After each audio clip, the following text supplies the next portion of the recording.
What's going on in America today? Why are we over our heads in debt? Why can't the politicians bring debt under control?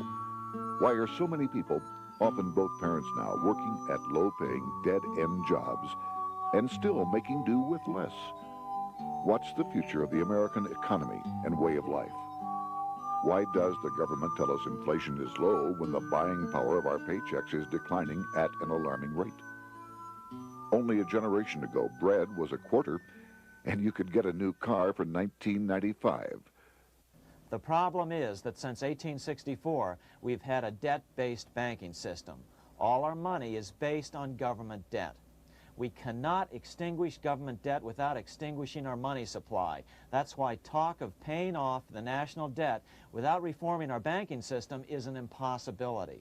That's why the solution does not lie in discussing the size of the national debt, rather it lies in reforming our banking system. This is the Federal Reserve headquarters in Washington. It sits on this very impressive address, right on Constitution Avenue, right across from the Lincoln Memorial. But is it federal? Is it really part of the United States government? Well, what we're about to show you is that there's nothing federal about the Federal Reserve, and there are no reserves.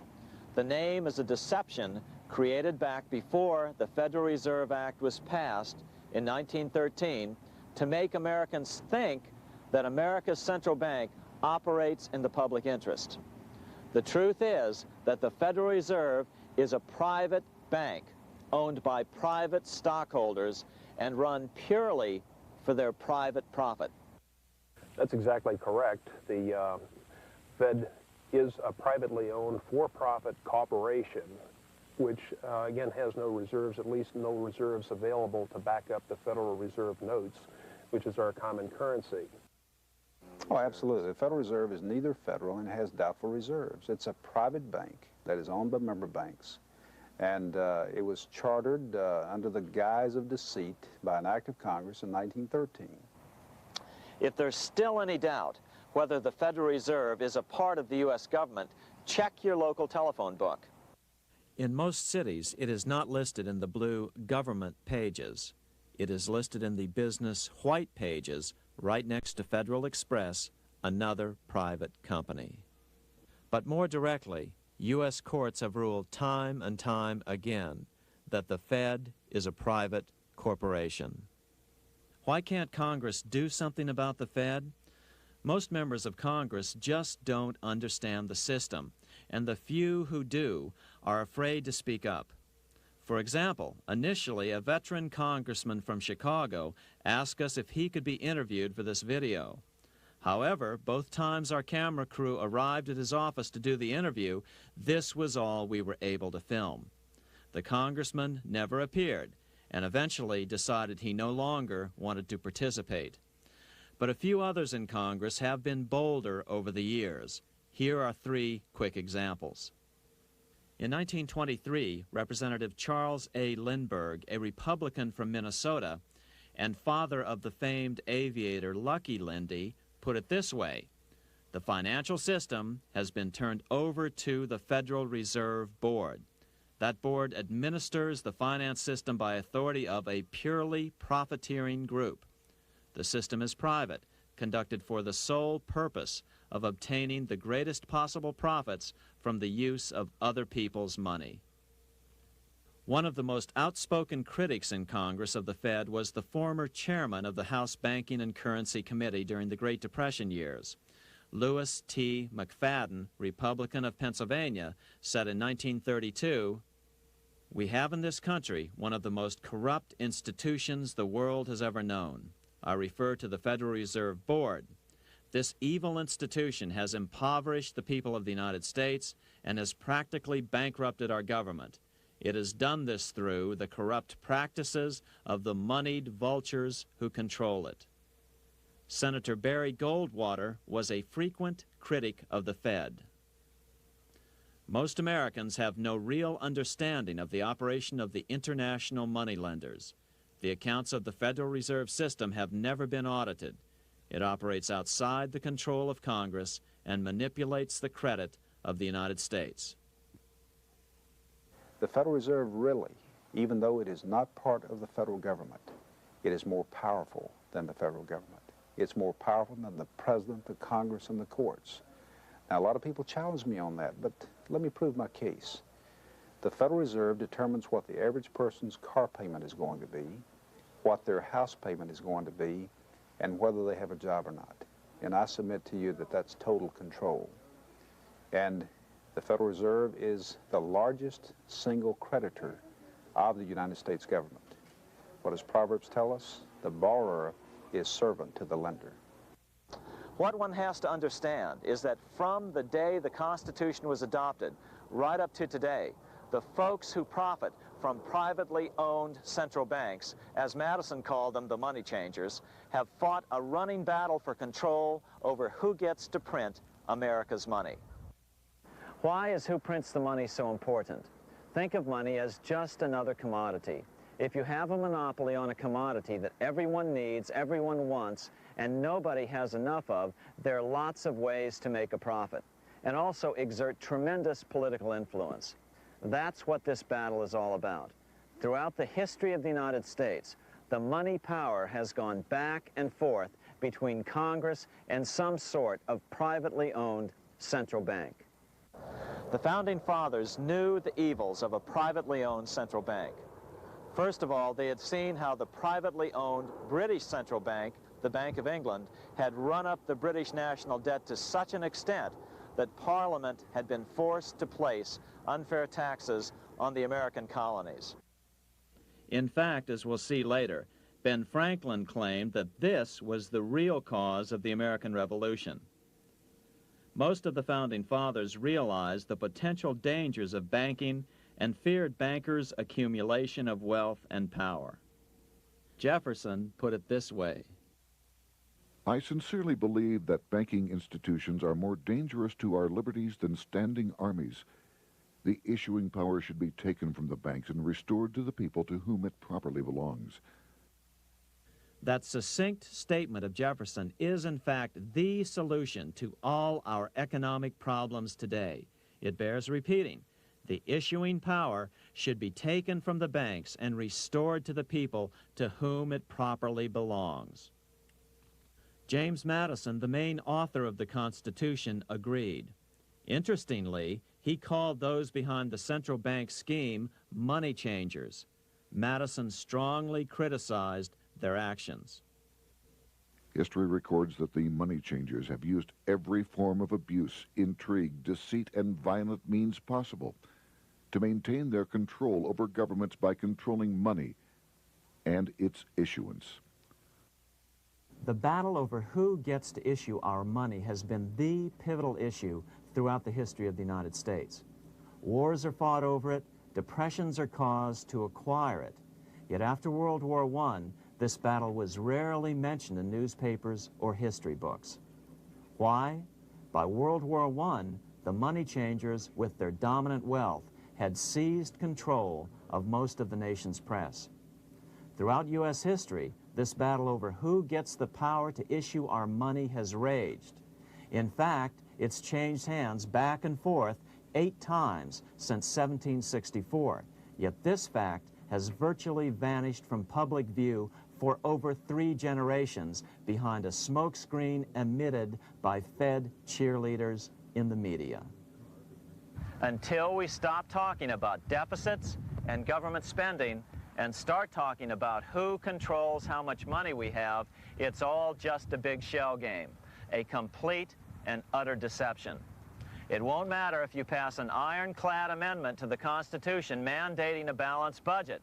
Our situation is only going to get worse until we root out the cause at its source. What's the solution for our national problem? First of all, education. That's what this video presentation is all about. But secondly, we must act. We must take back the power to issue our own money. Issuing our own money is not a radical solution. I want to stress that. It's the same solution used at different points in U.S. history by men like Benjamin Franklin, Thomas Jefferson, Andrew Jackson, Martin Van Buren, and Abraham Lincoln.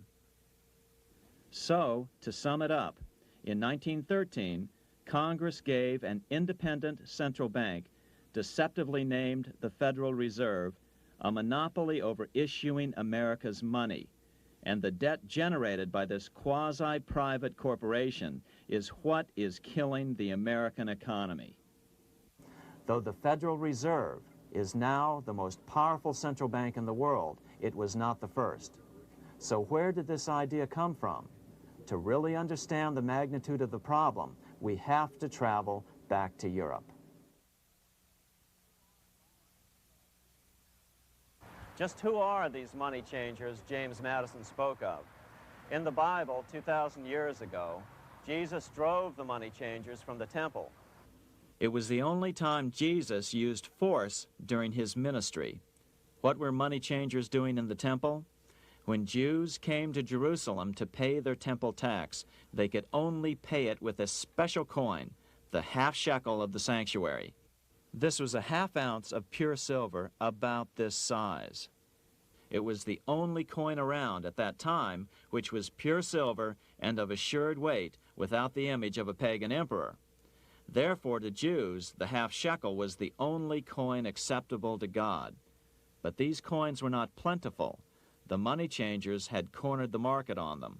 Then they raised the price, just like any other commodity, to whatever the market would bear. In other words, money changers were making exorbitant profits because they held a virtual monopoly on money. The Jews had to pay whatever they demanded. To Jesus, this totally violated the sanctity of God's house.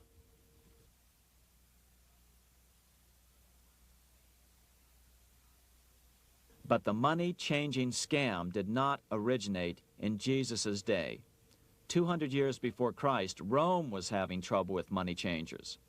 2 early Roman emperors had tried to diminish the power of the money changers by reforming usury laws and limiting land ownership to 500 acres. They were both assassinated. In 48 BC, Julius Caesar took back the power to coin money from the money changers and minted coins for the benefit of all. With this new, plentiful supply of money, he built great public works projects.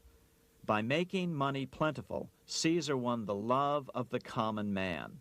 But the money changers hated him. Some believe this was an important factor in Caesar's assassination. One thing is for sure, with the death of Caesar came the demise of plentiful money in Rome. Taxes increased, as did corruption. Just as in the case of America today, usury and debased coin became the rule. Eventually, the Roman money supply was reduced by 90%. As a result, the common people lost their lands and their homes, just as is about to happen soon in America. With the demise of plentiful money, the masses lost confidence in the Roman government and refused to support it. Rome plunged into the gloom of the Dark Ages.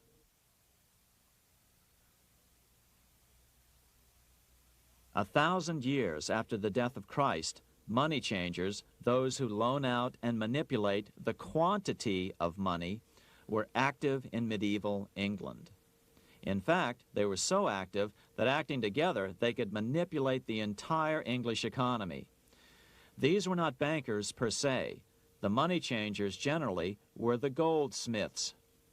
They were the first bankers because they started keeping other people's gold for safekeeping in their vaults. The first paper money was merely a receipt for gold left at the goldsmith. Paper money caught on because it was more convenient than carrying around a lot of heavy gold and silver coins. Eventually, goldsmiths noticed that only a small fraction of the depositors ever came in and demanded their gold at any one time. Goldsmiths started cheating on the system. They discovered that they could print more money than they had gold, and usually no one would be the wiser. Then they could loan out this extra money and collect interest on it. This was the birth of fractional reserve banking. That is, loaning out many times more money than you have assets on deposit. So, if $1,000 in gold were deposited with them, they could loan out about $10,000 in paper money and draw interest payments on it, and no one would ever discover the deception. By this means, goldsmiths gradually accumulated more and more wealth and used this wealth to accumulate more and more gold. Today, this practice of loaning out more money than there are reserves is known as fractional reserve banking. Every bank in the United States is allowed to loan out at least 10 times more money than they actually have. That's why they get rich on charging, let's say, 8% interest. It's not really 8% per year, which is their income. It's 80%. That's why bank buildings are always the largest in town. But does that mean that all interest or all banking should be illegal? Hardly. In the Middle Ages, canon law, the law of the Catholic Church, forbade charging interest on loans. This concept followed the teachings of Aristotle and St. Thomas Aquinas. They taught that the purpose of money was to serve the members of society, to facilitate the exchange of goods needed to lead a virtuous life. Interest, in their belief, hindered this purpose by putting an unnecessary burden on the use of money. In other words, interest was contrary to reason and justice. Reflecting church law in the Middle Ages, Europe forbade charging interest on loans and made it a crime called usury. As commerce grew, and therefore opportunities for investment arose in the late Middle Ages, it came to be recognized that to loan money had a cost for the lender, both in risk and in lost opportunity. So some charges were allowed, but not interest per se. But all moralists, no matter what religion, condemn fraud, oppression of the poor, and injustice as clearly immoral. As we will see, fractional reserve lending is rooted in a fraud, results in widespread poverty, and reduces the value of everyone else's money. The ancient goldsmiths discovered that extra profits could be made by rowing the economy between easy money and tight money.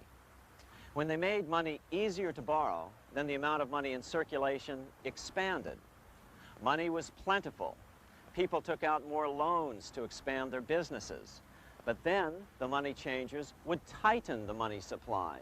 They would make loans more difficult to get. What would happen? Just what happens today. A certain percentage of people could not repay their previous loans and could not take out new loans to repay the old ones.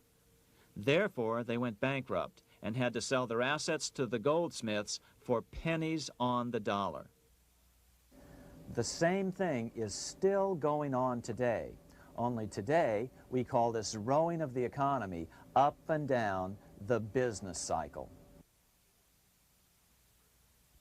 Like Julius Caesar, King Henry I of England finally resolved to take the money power away from the goldsmiths about 1100 AD.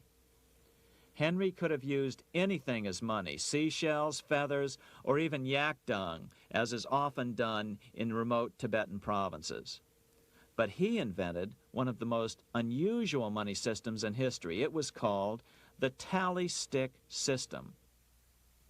Here I have one of the few surviving examples of this form of British money, which lasted 726 years until 1826, a tally stick.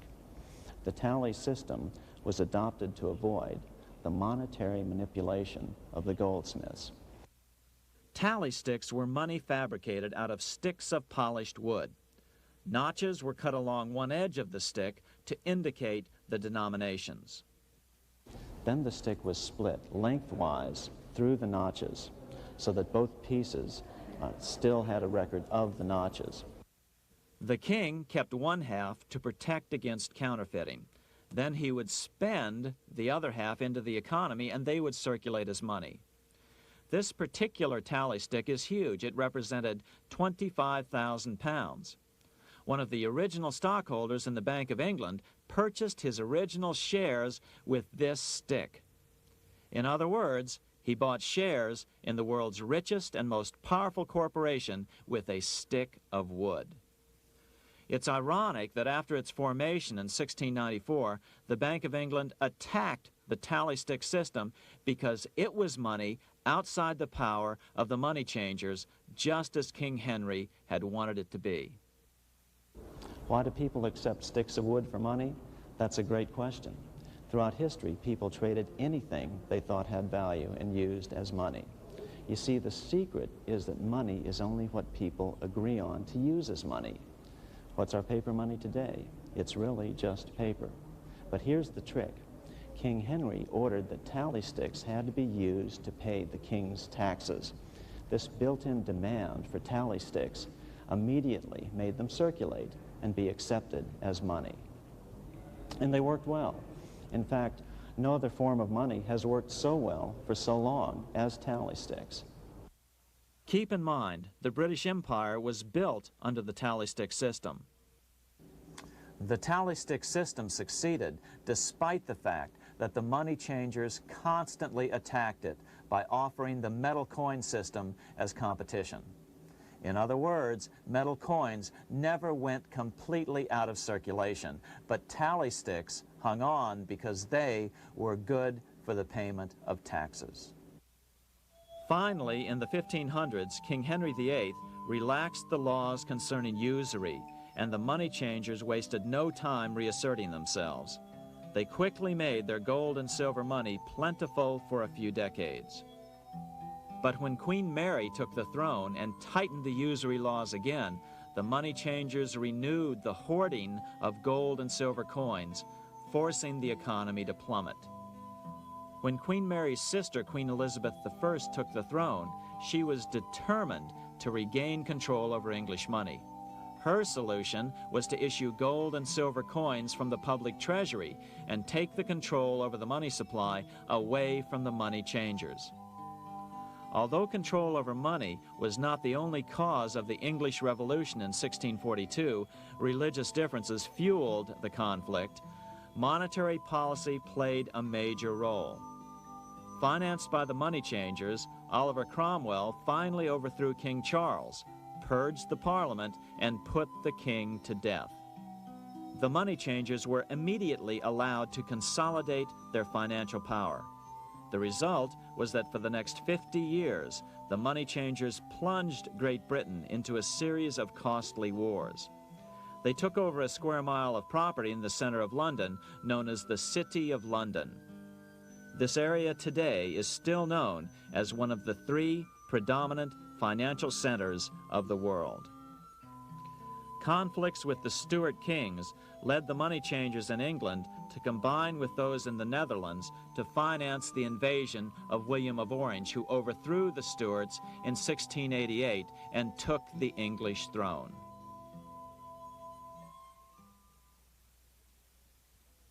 By the end of the 1600s, England was in financial ruin. 50 years of more or less continuous wars with France and Holland had exhausted her. Frantic government officials met with the money changers to beg for the loans necessary to pursue their political purposes.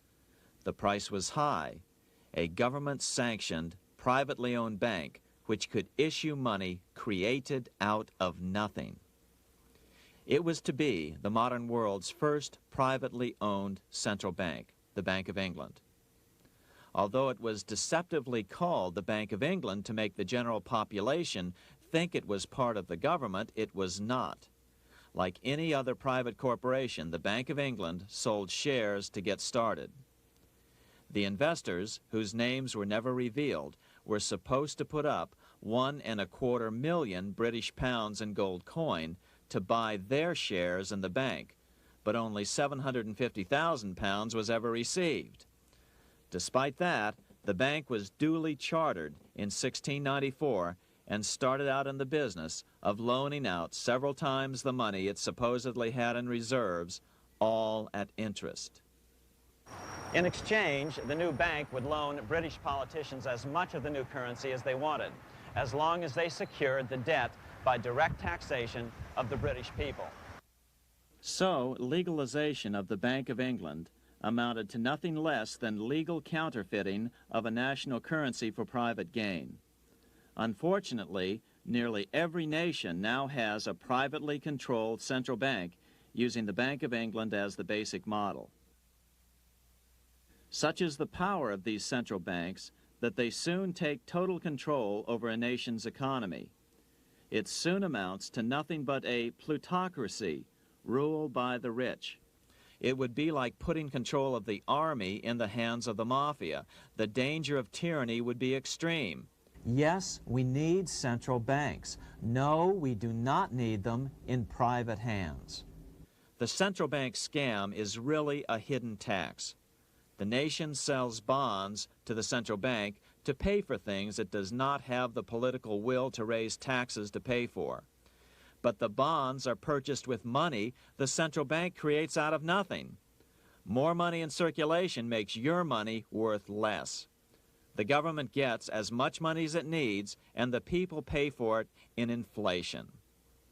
The beauty of the plan is that not one person in 1,000 can figure it out because it's usually hidden behind complex-sounding economics gibberish. With the formation of the Bank of England, the nation was soon awash in money. Prices throughout the country doubled. Massive loans were granted for just about any wild scheme. One venture proposed to drain the Red Sea to recover gold supposedly lost when the Egyptian army drowned pursuing Moses and the Israelites. By 1698, government debt grew from the initial £1.25 million to £16 million. Naturally, taxes were increased and then increased again to pay for all of this. With the British money supply firmly in their grip, the British economy began a wild roller coaster series of booms and depressions, exactly the sort of thing a central bank claims it is determined to prevent. There are two things which I think are intrinsic not just to the Bank of England, but to central banking generally. The first is an involvement in the formulation of monetary policy with the specific objective of achieving monetary stability. However, since the Bank of England took control, the British pound has rarely been stable. Now let's take a look at the role of the Rothschild family, the family said to be the wealthiest in the world.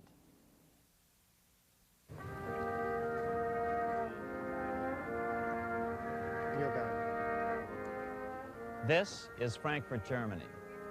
50 years after the Bank of England opened its doors, a goldsmith named Amschel Moses Bauer opened a coin shop, a counting house, in 1743.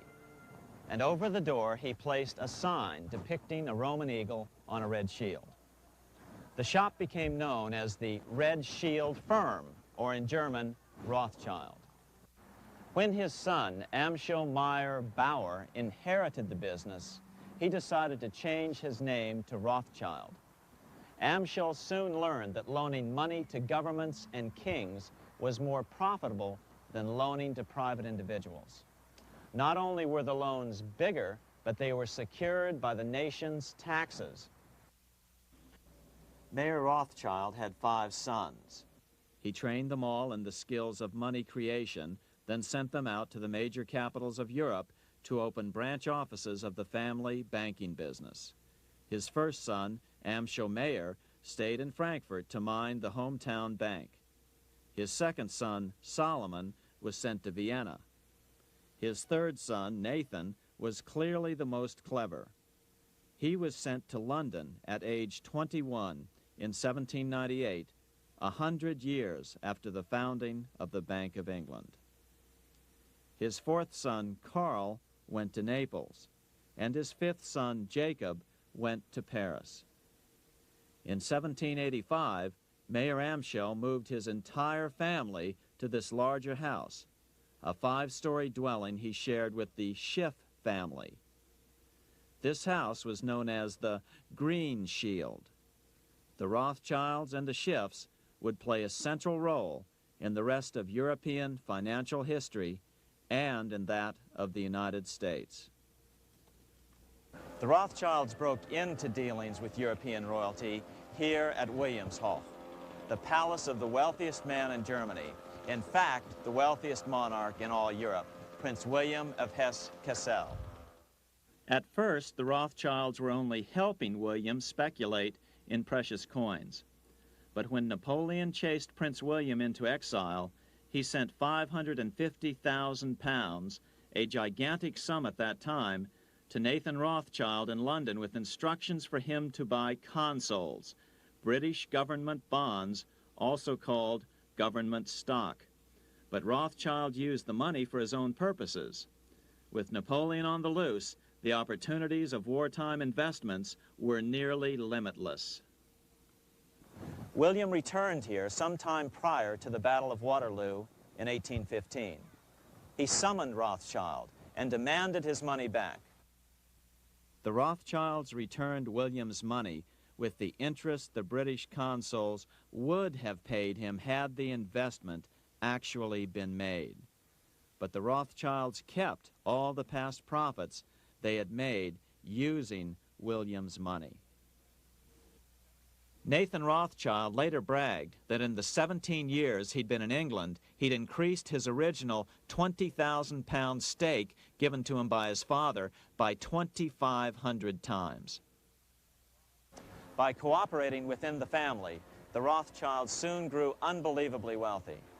By the mid-1800s, they dominated all European banking and were certainly the wealthiest family in the world. They financed Cecil Rhodes, making it possible for him to establish a monopoly over the diamond and gold fields of South Africa. In America, they financed the Harrimans and railroads, the Vanderbilts and railroads and the press, and Carnegie in the steel industry, among many others. In fact, during World War I, J.P. Morgan was thought to be the richest man in America. But after his death, it was discovered that he was actually only a lieutenant of the Rothschilds. Once Morgan's will was made public, it was discovered that he owned only 19% of J.P. Morgan companies. By 1850, James Rothschild, the heir of the French branch of the family, was said to be worth 600 million French francs, 150 million more than all the other bankers in France put together. He built this mansion called Ferrier, just east of Paris. Wilhelm I, on seeing it, exclaimed, "Kings couldn't afford this. It could only belong to a Rothschild." Another 19th century French commentator put it this way: "There is but one power in Europe, and that is Rothschild." There is no evidence that their predominant standing in European or world finance has changed. Now let's take a look at the results the Bank of England had produced on the British economy and how that later was the root cause of the American Revolution.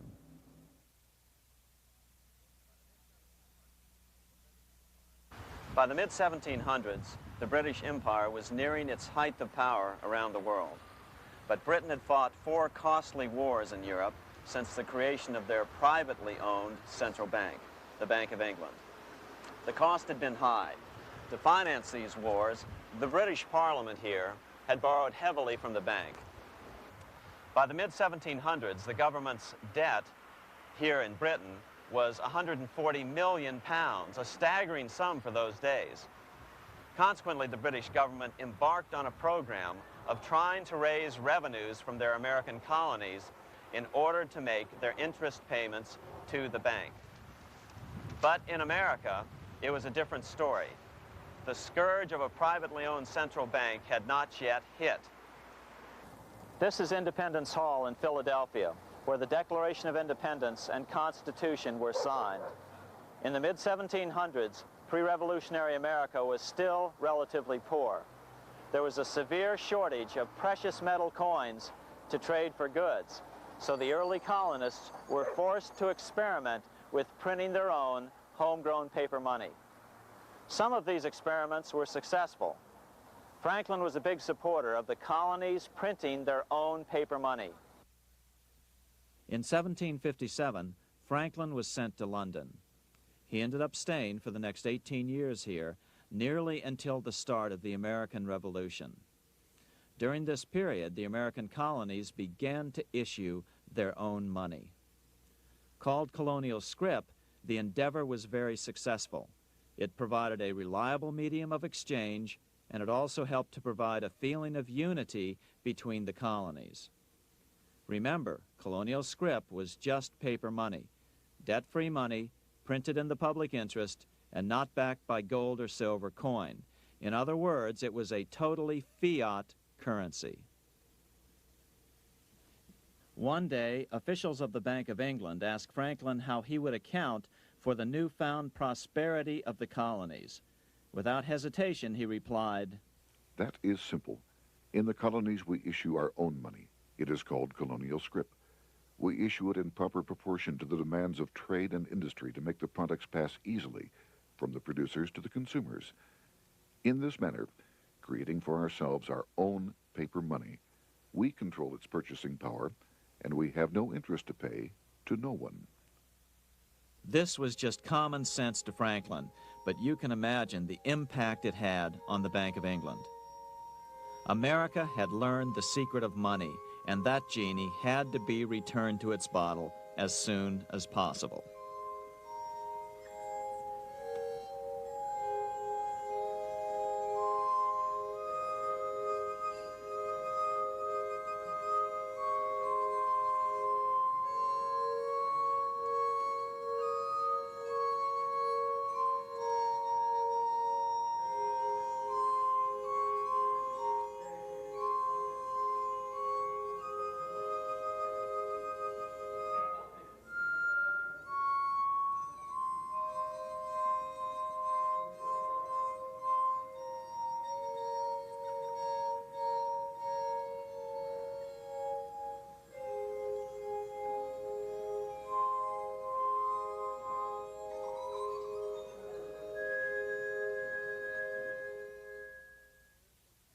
As a result, Parliament hurriedly passed the Currency Act of 1764.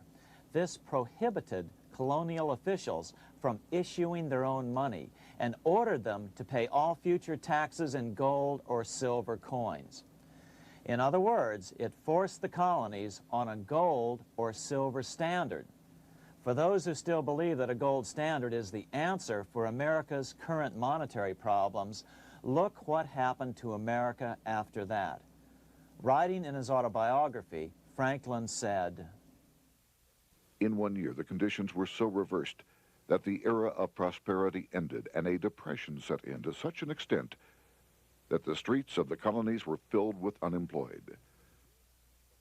Franklin claims that this was even the basic cause for the American Revolution.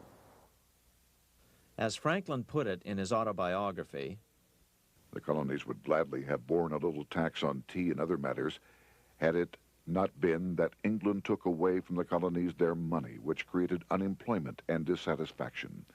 The inability of the colonists to get the power to issue their own money permanently out of the hands of George III and the international bankers was the prime reason for the Revolutionary War. by the time the first shots were fired in Lexington, Massachusetts on April 19, 1775, the colonies had been drained of gold and silver coin by British taxation. As a result, the Continental government had no choice but to print money to finance the war. At the start of the Revolution, the U.S. money supply stood at $12 million. By the end of the war, it was nearly $500 million. As a result, the currency was virtually worthless. Shoes sold for $5,000 a pair. Colonial scrip had worked because just enough was issued to facilitate trade. As George Washington lamented, a wagon load of money will scarcely purchase a wagon load of provisions. Today, those who support a gold-backed currency point to this period during the Revolution to demonstrate the evils of a fiat currency. But remember, the same currency had worked so well 20 years earlier during times of peace that the Bank of England had Parliament outlaw it. Towards the end of the Revolution, the Continental Congress, meeting here at Independence Hall, grew desperate for money. In 1781, they allowed Robert Morris, their financial superintendent, to open a privately owned central bank. Incidentally, Morris was a wealthy man who had grown wealthier during the Revolution by trading in war materials. Called the Bank of North America, the new bank was closely modeled after the Bank of England. It was allowed to practice fractional reserve banking. That is, it could lend out money it didn't have, then charge interest on it. If you or I were to do that, we would be charged with fraud, a felony. The bank's charter called for private investors to put up $400,000 worth of initial capital. But when Morris was unable to raise the money, he brazenly used his political influence to have gold deposited in the bank, which had been loaned to America by France. He then loaned this money to himself and his friends to reinvest in shares of the bank. And, like the Bank of England, the bank was given a monopoly over the national currency. Soon the dangers became clear. The value of American currency continued to plummet. So, 4 years later, in 1785, the bank's charter was not renewed.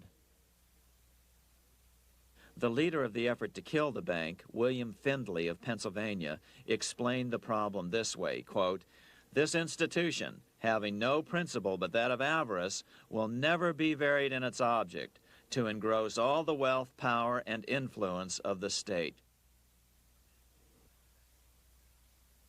The men behind the Bank of North America, Alexander Hamilton, Robert Morris, and the bank's president, Thomas Weiling, did not give up. Only 6 years later, Hamilton, then Secretary of the Treasury, and his mentor, Morris, rammed a new privately owned central bank through the new Congress. Called the first bank of the United States, Thomas Weiling again served as the bank's president. The players were the same, only the name of the bank was changed.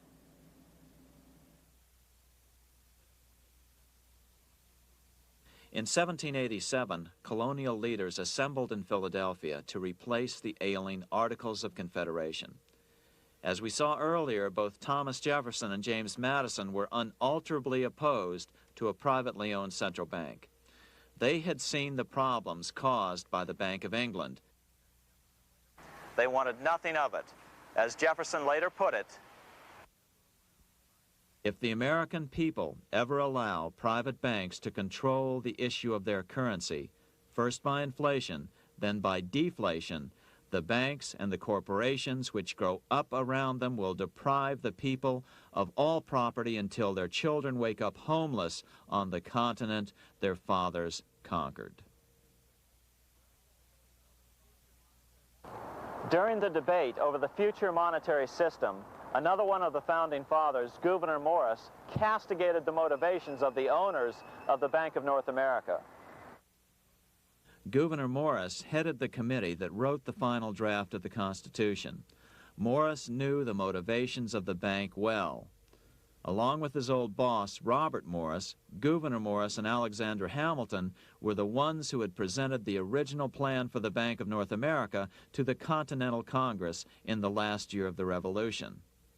In a letter he wrote to James Madison on July 2nd, 1787, Gouverneur Morris revealed what was really going on. "The rich will strive to establish their dominion and enslave the rest. They always did. They always will. They will have the same effect here as elsewhere if we do not, by the power of government, keep them in their proper spheres." Despite the defection of Gouverneur Morris from the ranks of the bank, Hamilton, Robert Morris, Thomas Weiling, and their European backers were not about to give up. They convinced the bulk of the delegates to the Constitutional Convention to not give Congress the power to issue paper money. Most of the delegates were still reeling from the wild inflation of the paper currency during the Revolution. They had forgotten how well colonial scrip had worked before the war. But the Bank of England had not. The money changers could not stand to have America printing her own money again. So the Constitution is silent on the matter. This grievous defect left the door wide open for the money changers, just as they had planned.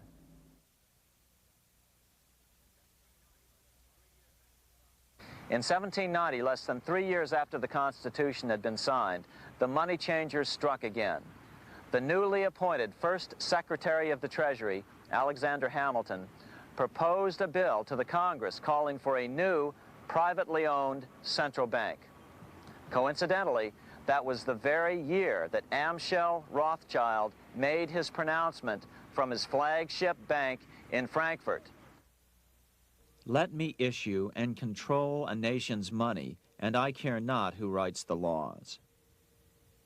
Alexander Hamilton was a tool of the international bankers, and he wanted to create the U.S. Bank, the BUS, or the Bank of the United States, and did so. Interestingly, one of Hamilton's first jobs after graduating from law school in 1782 was as an aide to Robert Morris, the head of the Bank of North America. In fact, the year before, Hamilton had written Morris a letter saying, "A national debt, if it is not excessive, will be to us a national blessing." A blessing to whom? After a year of intense debate, in 1791, Congress passed the bill and gave it a 20-year charter. The new bank was to be called the First Bank of the United States, or BUS. Here we are in front of the First Bank of the United States in Philadelphia. The bank was given a monopoly on printing U.S. currency, even though 80% of its stock would be held by private investors. The other 20% would be purchased by the U.S. government. But the reason was not to give the government a piece of the action. It was to provide the capital for the other 80% owners. As with the old Bank of North America and the Bank of England before that, the stockholders never paid the full amount for their shares. The U.S. government put up their initial $2 million in cash. Then the bank, through the old magic of fractional reserve lending, made loans to its charter investors so they could come up with the remaining $8 million of capital needed for this risk-free investment. Like the Bank of England, the name of the Bank of the United States was deliberately chosen to hide the fact that it was privately controlled. And like the Bank of England, the names of the investors in the bank were never revealed. Many years later, it was a common saying that the Rothschilds were the power behind the old Bank of the United States. The bank was sold to Congress as a way to bring stability to the banking system and eliminate inflation. So what happened? Over the first 5 years, the U.S. government borrowed $8.2 million from the Bank of the United States. In the same 5-year period, prices rose by 72%. Jefferson, as the new Secretary of State, watched the borrowing with sadness and frustration, unable to stop it. I wish it were possible to obtain a single amendment to our Constitution, taking from the federal government the power of borrowing. Millions of Americans feel the same way today. They watch in helpless frustration as the federal government borrows the American economy into oblivion. So, although it was called the First Bank of the United States, it was not the first attempt at a privately owned central bank in this country. As with the Bank of North America, the government put up most of the cash to get this private bank going, then the bankers loaned the money to each other to buy the remaining stock in the bank.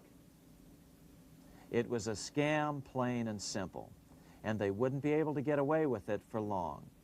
But first, we have to travel back to Europe to see how a single man was able to manipulate the entire British economy by obtaining the first news of Napoleon's final defeat.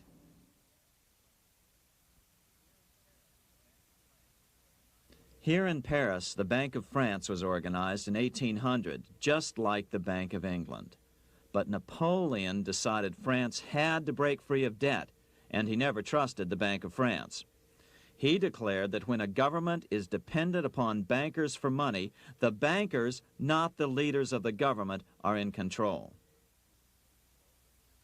The hand that gives is above the hand that takes.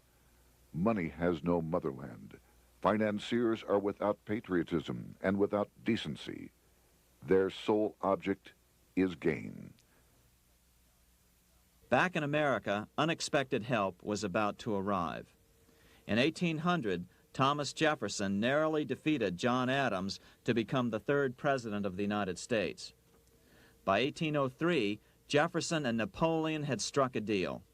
The U.S. would give Napoleon $3 million in gold in exchange for a huge chunk of territory west of the Mississippi River, the Louisiana Purchase. With that $3 million, Napoleon quickly forged an army and set off across Europe, conquering everything in his path. But the Bank of England quickly rose to oppose him. They financed every nation in his path, reaping the enormous profits of war.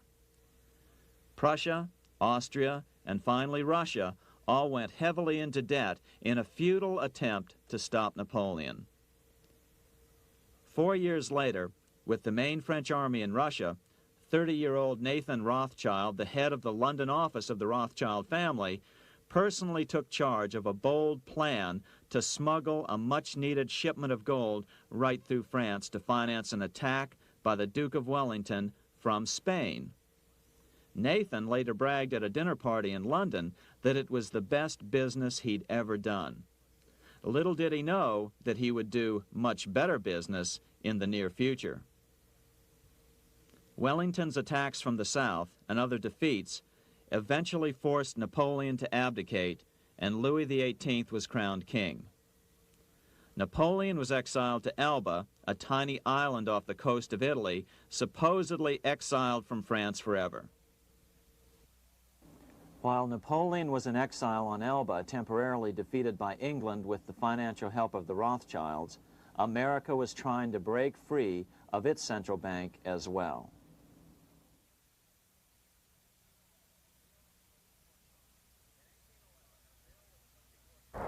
In 1811, a bill was put before Congress to renew the charter of the Bank of the United States. The debate grew very heated, and the legislatures of both Pennsylvania and Virginia passed resolutions asking Congress to kill the bank. The press corps of the day attacked the bank openly, calling it a great swindle, a vulture, a viper, and a cobra. Oh, to have an independent press once again in America. A congressman named P.B. Porter attacked the bank from the floor of Congress, saying if the bank's charter was renewed, Congress, quote, will have planted in the bosom of this Constitution a viper, which one day or another will sting the liberties of this country to the heart, close quote. Prospects didn't look that good for the bank. Some writers have even claimed that Nathan Rothschild warned that the United States would find itself involved in a most disastrous war if the bank's charter were not renewed. But it wasn't enough. When the smoke had cleared, the renewal bill was defeated by a single vote in the House and was deadlocked in the Senate. By now, America's fourth president, James Madison, was in the White House. Remember, Madison was a staunch opponent of the bank. His vice president, George Clinton, broke a tie in the Senate and sent the bank into oblivion. Within 5 months, England attacked the U.S., and the War of 1812 was on. But the British were still busy fighting Napoleon, and so the War of 1812 ended in a draw in 1814. Though the money changers were temporarily down, they were far from out. It would take them only another 2 years to bring back their bank bigger and stronger than ever.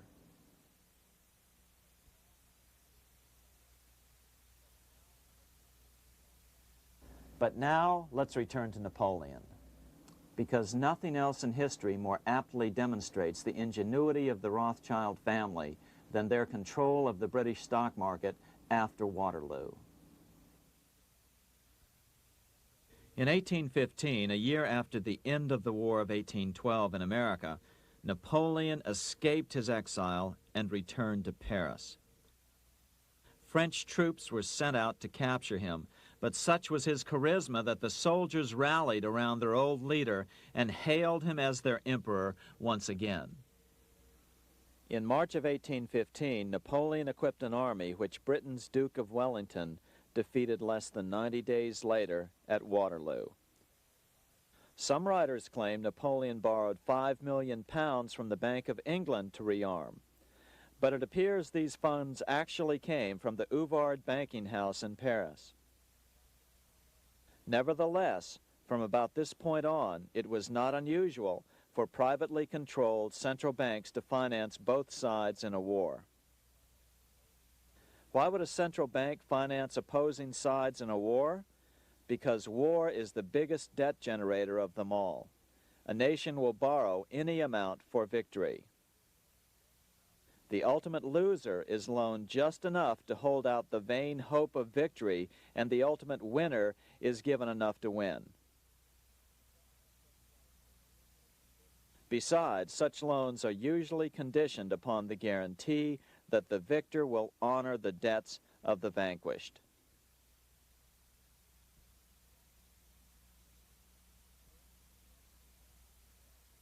This is the Waterloo battlefield about 200 miles northeast of Paris in what today is Belgium. Here Napoleon suffered his final defeat, but not before thousands of French and Englishmen gave their lives on a steamy summer day in July of 1815. Right over there, on June 18, 1815, 74,000 French troops met 67,000 troops from Britain and other European nations. The outcome was certainly in doubt. In fact, had Napoleon attacked a few hours earlier, he would probably have won the battle. But no matter who won or lost, back in London, Nathan Rothschild planned to use the opportunity to try to seize control over the British stock and bond market and possibly even the Bank of England. Rothschild stationed a trusted agent, a man named Rothworth, on the north side of the battlefield, closer to the English Channel. Once the battle had been decided, Rothworth took off for the Channel. He delivered the news to Nathan Rothschild a full 24 hours before Wellington's own courier. Rothschild hurried to the stock market and took up his usual position in front of an ancient pillar. All eyes were on him. The Rothschilds had a legendary communications network. If Wellington had been defeated and Napoleon was loose on the continent again, Britain's financial situation would become grave indeed. Rothschild looked saddened. He stood there motionless, eyes downcast. Then suddenly he began selling. Other nervous investors saw that Rothschild was selling. It could only mean one thing. Napoleon must have won, Wellington must have lost. The market plummeted. Soon everyone was selling their consols, their British government bonds, and prices dropped sharply. But then Rothschild started secretly buying up the consols through his agents for only a fraction of their worth hours before. Myths, legends, you say? 100 years later, the New York Times ran a story which said that Nathan's grandson had attempted to secure a court order to suppress a book with this stock market story in it. The Rothschild family claimed the story was untrue and libelous, but the court denied the Rothschilds' request and ordered the family to pay all court costs. What's even more interesting about this story is that some authors claim that the day after the Battle of Waterloo, in a matter of hours, Nathan Rothschild came to dominate not only the bond market, but the Bank of England as well. Whether or not the Rothschild family seized control of the Bank of England, the first privately owned central bank in a major European nation and the wealthiest, one thing is certain. By the mid-1800s, the Rothschilds were the richest family in the world, bar none. They dominated the new government bond markets and branched into other banks and industrial concerns. In fact, the rest of the 19th century was known as the Age of the Rothschilds. Despite this overwhelming wealth, the family has generally cultivated an aura of invisibility. Although the family controls scores of industrial, commercial, mining, and tourist corporations, only a handful bear the Rothschild name. By the end of the 19th century, one expert estimated that the Rothschild family controlled half the wealth of the world. Whatever the extent of their vast wealth, it is reasonable to assume that their percentage of the world's wealth has increased since then. But since the turn of the century, the Rothschilds have cultivated the notion that their power has somehow waned even as their wealth increases.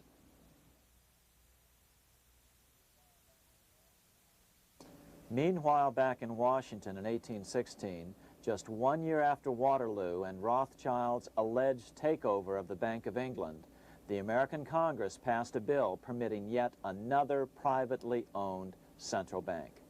This bank was called the Second Bank of the United States. The new bank's charter was a copy of the previous bank's. The U.S. government would own 20% of the shares of the bank. Of course, the federal share was paid by the Treasury up front into the bank's coffers.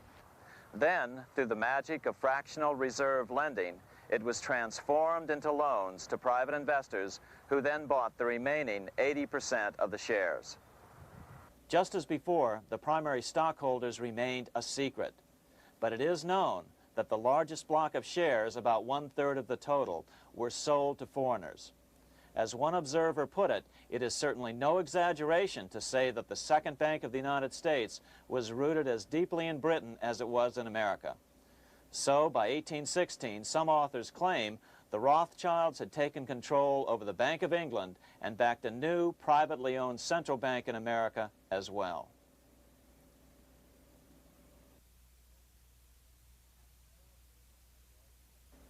After 12 years of manipulations of the U.S. economy on the part of the Second Bank of the U.S., the American people had had just about enough.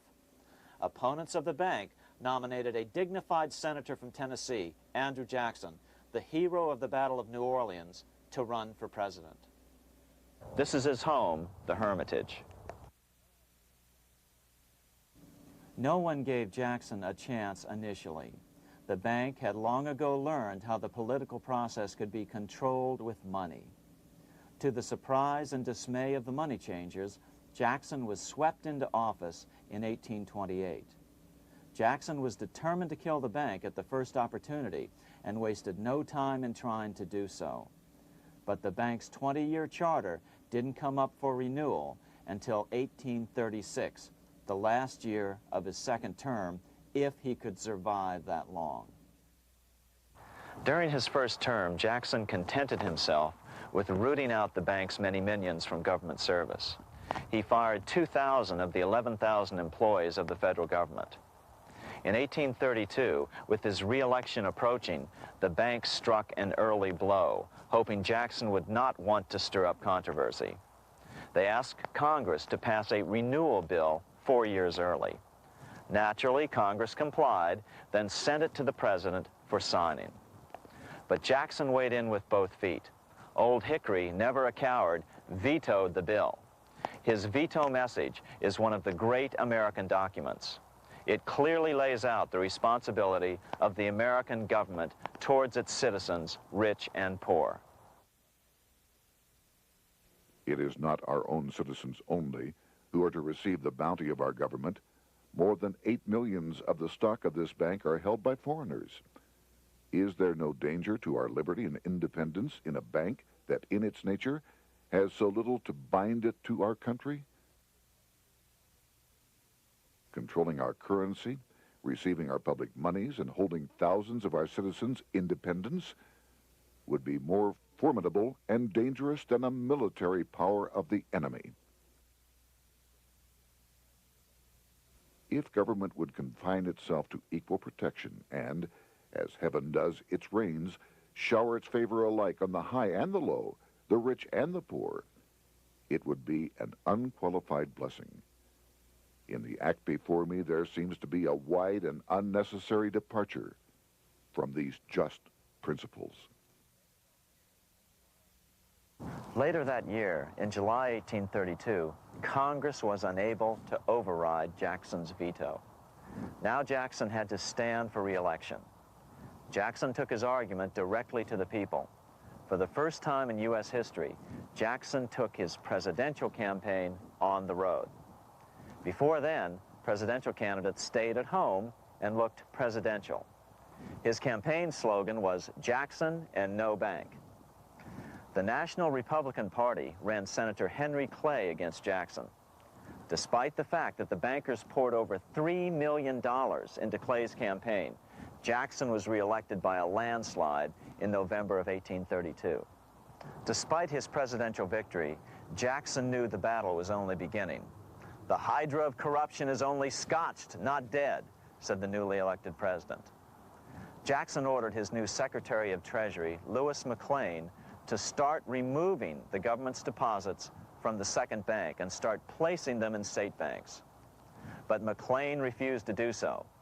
Jackson fired him and appointed William J. Duane as the new Secretary of the Treasury. Duane also refused to comply with the president's requests, and so Jackson fired him as well and then appointed Roger B. Taney to the office. Taney did withdraw government funds from the bank starting on October 1st, 1833. Jackson was jubilant. "I have it chained. I'm ready with screws to draw every tooth and then the stumps." But the bank was not yet done fighting. Its head, Nicholas Biddle, used his influence to get the Senate to reject Taney's nomination. Then, in a rare show of arrogance, Biddle threatened to cause a depression if the bank was not rechartered. This worthy president thinks that because he has scalped Indians and imprisoned judges, he is to have his way with the bank. He is mistaken. Next, in an unbelievable fit of honesty for a central banker, Biddle admitted that the bank was going to make money scarce to force Congress to restore the bank. Nothing but widespread suffering will produce any effect on Congress. Our only safety is in pursuing a steady course of firm restriction, and I have no doubt that such a course will ultimately lead to restoration of the currency and the recharter of the bank. What a stunning revelation. Here was the pure truth, revealed with shocking clarity. Biddle intended to use the money contraction power of the bank to cause a massive depression until America gave in. Unfortunately, this has happened time and time again throughout U.S. history and is about to happen again in today's world. Nicholas Biddle made good on his threat. The bank sharply contracted the money supply by calling in old loans and refusing to extend new ones. A financial panic ensued, followed by a deep depression. Naturally, Biddle blamed Jackson for the crash, saying that it was caused by the withdrawal of federal funds from the bank. Unfortunately, his plan worked well. Wages and prices sagged. Unemployment soared along with business bankruptcies. The nation quickly went into an uproar. Newspaper editors blasted Jackson in editorials. The bank threatened to withhold payments, which then could be made directly to key politicians for their support. Within only months, Congress assembled in what was called the panic session. 6 months after he had withdrawn funds from the bank, Jackson was officially censured by a resolution which passed the Senate by a vote of 26 to 20. It was the first time a president had ever been censured by Congress. Jackson lashed out at the bank. "You are a den of vipers. I intend to rout you out, and by eternal God, I will rout you out." America's fate teetered on a knife edge. If Congress could muster enough votes to override Jackson's veto, the bank would be granted another 20-year monopoly or more over America's money, time enough to consolidate its already great power. Then a miracle occurred. The governor of Pennsylvania came out supporting President Jackson and strongly criticized the bank. On top of that, Biddle had been caught boasting in public about the bank's plan to crash the economy. Suddenly, the tide shifted. In April of 1834, the House of Representatives voted 134 to 82 against rechartering the bank. This was followed up by an even more lopsided vote to establish a special committee to investigate whether the bank had caused the crash. When the investigating committee arrived at the bank's door in Philadelphia, armed with a subpoena to examine the books, Biddle refused to give them up. Nor would he allow inspection of correspondence with congressmen relating to their personal loans and advances he'd made to them. He also refused to testify before the committee back in Washington.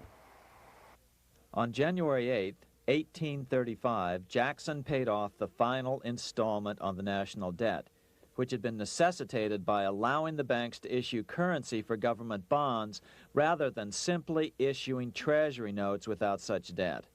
He was the only president to ever pay off the debt. A few weeks later, on January 30th, 1835, an assassin by the name of Richard Lawrence tried to shoot President Jackson, but by the grace of God, both pistols misfired. Lawrence was later found not guilty by reason of insanity. After his release, he bragged to friends that powerful people in Europe had put him up to the task and promised to protect him if he were caught. The following year, when its charter ran out, the Second Bank of the United States ceased functioning as the nation's central bank. Biddle was later arrested and charged with fraud. He was tried and acquitted, but died shortly thereafter while still tied up in civil suits. After his second term as president, Jackson retired here to the Hermitage outside of Nashville to live out his life. He is still remembered here for his determination to kill the bank. In fact, he killed it so well that it took the money changers 77 years to undo the damage. When asked what his most important accomplishment had been, Jackson replied, "I killed the bank." Unfortunately, even Jackson failed to grasp the entire picture and its root cause. Although Jackson had killed the central bank, the most insidious weapon of the money changers, fractional reserve banking, remained in use by the numerous state-chartered banks. This fueled economic instability in the years before the Civil War. Still, the central bankers were out, and as a result, America thrived as it expanded westward. During this time, the principal money changers struggled to regain their lost centralized power, but to no avail. Then, finally, they reverted to the old central bankers' formula: war to create debt and dependency. If they couldn't get their central bank any other way, America could be brought to its knees by plunging it into a civil war, just as they had done in 1812 after the first Bank of the United States was not rechartered. 1 month after the inauguration of Abraham Lincoln, the first shots of the American Civil War were fired here at Fort Sumter, South Carolina, on April 12, 1861. Certainly slavery was a cause for the Civil War, but not the primary cause. Lincoln knew that the economy of the South depended upon slavery, and so before the Civil War, he had no intention of eliminating it. Lincoln had put it this way in his inaugural address only 1 month earlier. I have no purpose, directly or indirectly, to interfere with the institution of slavery in the states where it now exists. I believe I have no lawful right to do so, and I have no inclination to do so. Even after the first shots were fired here at Fort Sumter, Lincoln continued to insist that the Civil War was not about the issue of slavery. My paramount objective is to save the Union, and it is not either to save or destroy slavery. If I could save the Union without freeing any slave, I would do it. So what was the Civil War all about? There were many factors at play. Northern industrialists had used protective tariffs to prevent the southern states from buying cheaper European goods. Europe retaliated by stopping cotton imports from the South. The southern states were in a double financial bind. They were forced to pay more for most of the necessities of life, while their income from cotton exports plummeted. The South was angry. But there were other factors at work. The money changers were still stung by America's withdrawal from their control 25 years earlier. Since then, America's wildcat economy had made the nation rich, a bad example for the rest of the world. The central bankers now saw an opportunity to split the rich new nation, to divide and conquer by war. Was this just some sort of wild conspiracy theory at the time? Well, let's take a look at what a well-placed observer of the scene had to say at the time. His name was Otto von Bismarck, Chancellor of Germany, the man who united the German states a few years later. The division of the United States into federations of equal force was decided long before the Civil War by the high financial powers of Europe.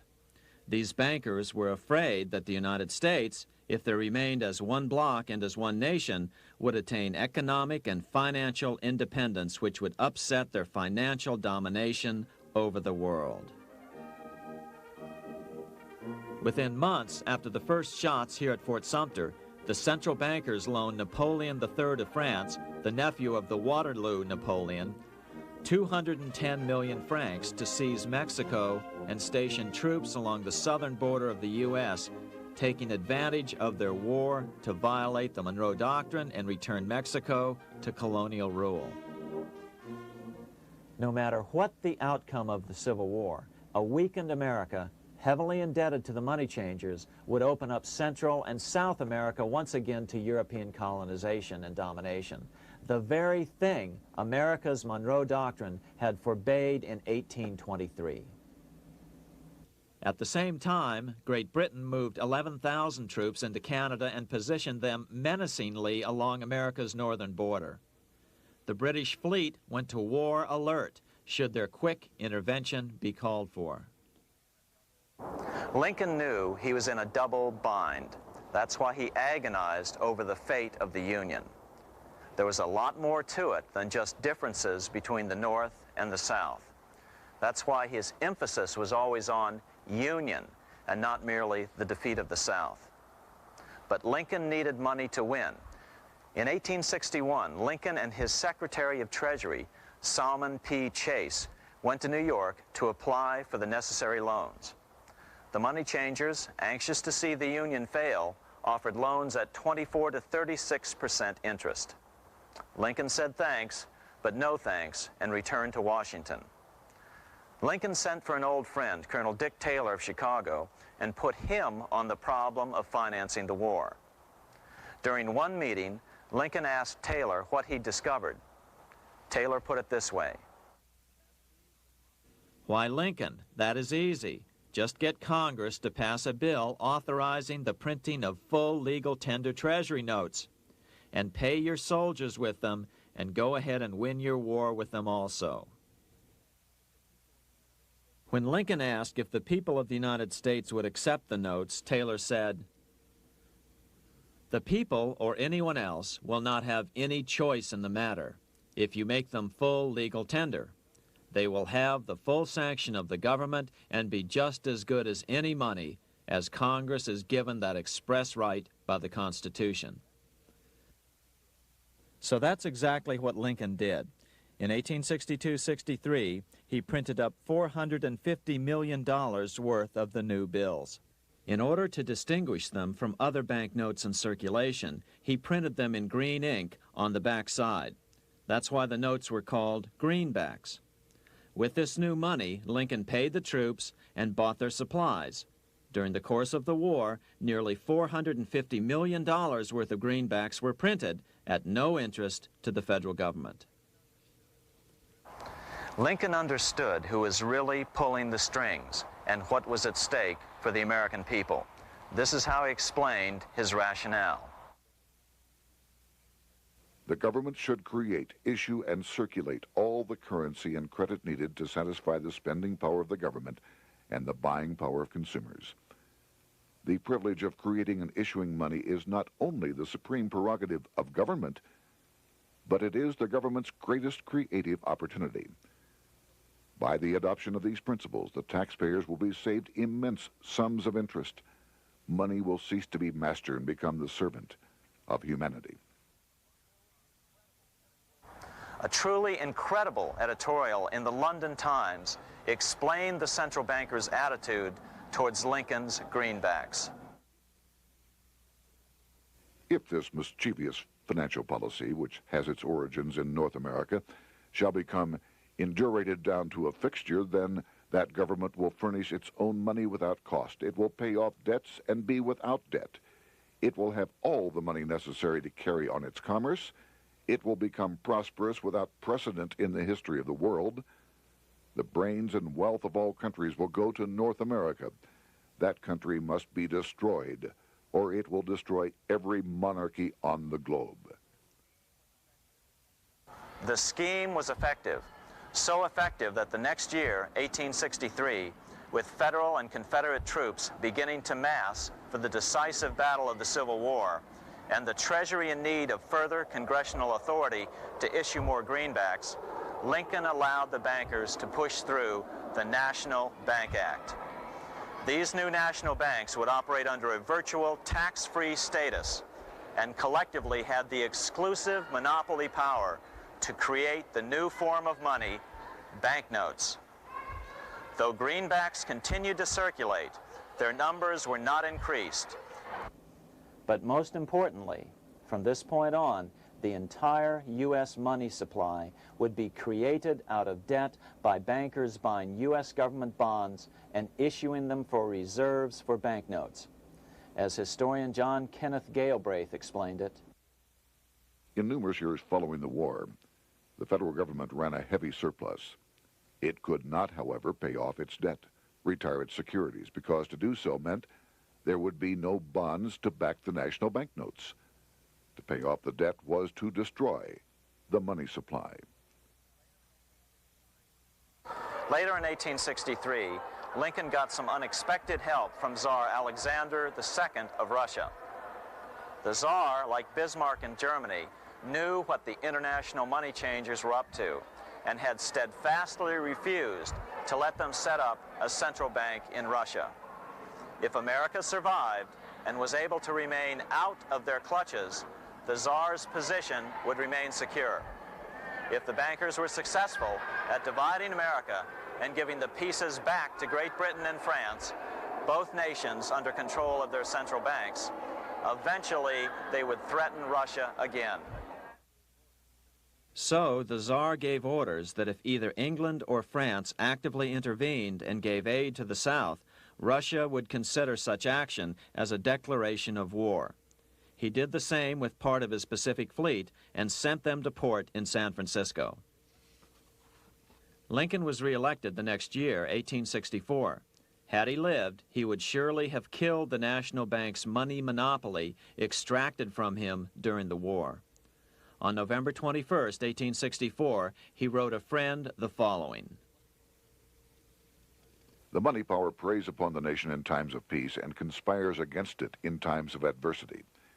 It is more despotic than monarchy, more insolent than autocracy, more selfish than bureaucracy. Shortly before Lincoln was murdered, his former Secretary of Treasury, Salmon P. Chase, bemoaned his role in helping secure the passage of the National Banking Act only 1 year earlier. My agency in promoting the passage of the National Banking Act was the greatest financial mistake in my life. It has built up a monopoly which affects every interest in the country. On April 14, 1865, 41 days after his second inauguration and just 5 days after Lee surrendered to Grant at Appomattox, Lincoln was shot by John Wilkes Booth at Ford's Theater. Bismarck, Chancellor of Germany, lamented the death of Abraham Lincoln. The death of Lincoln was a disaster for Christendom. There was no man in the United States great enough to wear his boots. I fear that foreign bankers, with their craftiness and torturous tricks, will entirely corrupt the exuberant riches of America and use it systematically to corrupt modern civilization. They will not hesitate to plunge the whole of Christendom into wars and chaos in order that the earth should become their inheritance. Bismarck well understood the money changers' plan. Allegations that international bankers were responsible for Lincoln's assassination surfaced in Canada 70 years later in 1934. Gerald G. McGeer, a popular and well-respected Canadian attorney, revealed this stunning charge in a 5-hour speech before the Canadian House of Commons, blasting Canada's debt-based money system. Remember, it was 1934, the height of the Great Depression, which was ravaging Canada as well.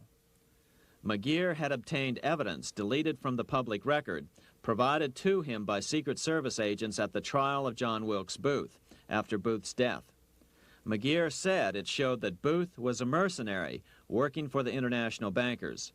According to an article in the Vancouver Sun of May 2nd, 1934, Abraham Lincoln, the martyred emancipator of the slaves, was assassinated through the machinations of a group representative of the international bankers who feared the United States president's national credit ambitions. There was only one group in the world at that time who had any reason to desire the death of Lincoln. They were the men opposed to his national currency program and who had fought him throughout the whole Civil War on his policy of greenback currency. Interestingly, McGeer claimed that Lincoln was assassinated not only because international bankers wanted to reestablish a central bank in America, but because they also wanted to base America's currency on gold. Gold they controlled. In other words, put America on a gold standard. Lincoln had done just the opposite by issuing U.S. notes, greenbacks, which were based purely on the good faith and credit of the United States. The article quoted McGeer as saying, "They were the men interested in the establishment of the gold standard and the right of the bankers to manage the currency and credit of every nation in the world. With Lincoln out of the way, they were able to proceed with that plan and did proceed with it in the United States. Within 8 years after Lincoln's assassination, silver was demonetized and the gold standard money system set up in the United States." Not since Lincoln has the U.S. issued debt-free United States notes. These red-sealed bills, which were issued in 1963, were not a new issue from President Kennedy, but merely the old greenbacks reissued year after year. In another act of folly and ignorance, the 1994 Regal Act actually authorized the replacement of Lincoln's greenbacks with debt-based notes. In other words, greenbacks were in circulation in the United States until 1994. Why was silver bad for the bankers and gold good? Simple. Because silver was plentiful in the United States. It was very hard to control. Gold was, and always has been, scarce. Throughout history, it has been relatively easy to monopolize gold, but silver has historically been 15 times more plentiful. With Lincoln out of the way, the money changers' next objective was to gain complete control over America's money. This was no easy task. With the opening of the American West, silver had been discovered in huge quantities. On top of that, Lincoln's greenbacks were generally popular. Despite the European central bankers' deliberate attacks on greenbacks, they continued to circulate in the United States, in fact, until a few years ago. According to historian W. Cleon Skousen, right after the Civil War, there was considerable talk about reviving Lincoln's brief experiment with the constitutional monetary system. Had not the European Money Trust intervened, it would have no doubt become an established institution. it is clear that the concept of America printing her own debt-free money sent shockwaves throughout the European central banking elite. They watched with horror as Americans clamored for more greenbacks. They may have killed Lincoln, but support for his monetary ideas grew. On April 12, 1866, nearly 1 year to the day of Lincoln's assassination, Congress went to work at the bidding of the European central banking interests. It passed the Contraction Act, authorizing the Secretary of the Treasury to begin to retire some of the greenbacks in circulation and thereby contract the money supply. Authors Theodore R. Thorin and Richard F. Warner explained the results of the money contraction in their classic book on the subject, The Truth in Money Book. The hard times which occurred after the Civil War could have been avoided if the greenback legislation had continued as President Lincoln had intended. Instead, there were a series of money panics, what we call recessions, which put pressure on Congress to enact legislation to place the banking system under centralized control. Eventually, the Federal Reserve Act was passed on December 23rd, 1913. In other words, the money changers wanted two things: the reinstitution of a central bank under their exclusive control, and two, an American currency backed by gold. Their strategy was twofold. First of all, cause a series of panics to try to convince the American people that only centralized control of the money supply could provide economic stability. And secondly, remove so much money from the system that most Americans would be so desperately poor that they either wouldn't care or would be too weak to oppose the bankers. In 1866, there was $1.8 billion in currency in circulation in the United States, about $50.46 per capita. In 1867 alone, $500 million, $500 million, was removed from the U.S. money supply. 10 years later, in 1876, America's money supply was reduced to only $600 million.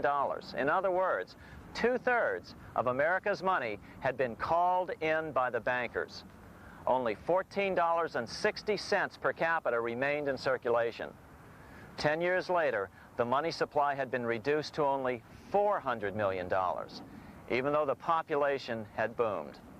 The result was that only $6.67 per capita remained in circulation, a 760% loss in buying power over 20 years.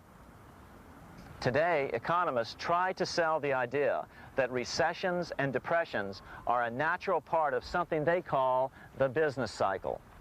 The truth is, our money supply is manipulated now just as it was before and after the Civil War.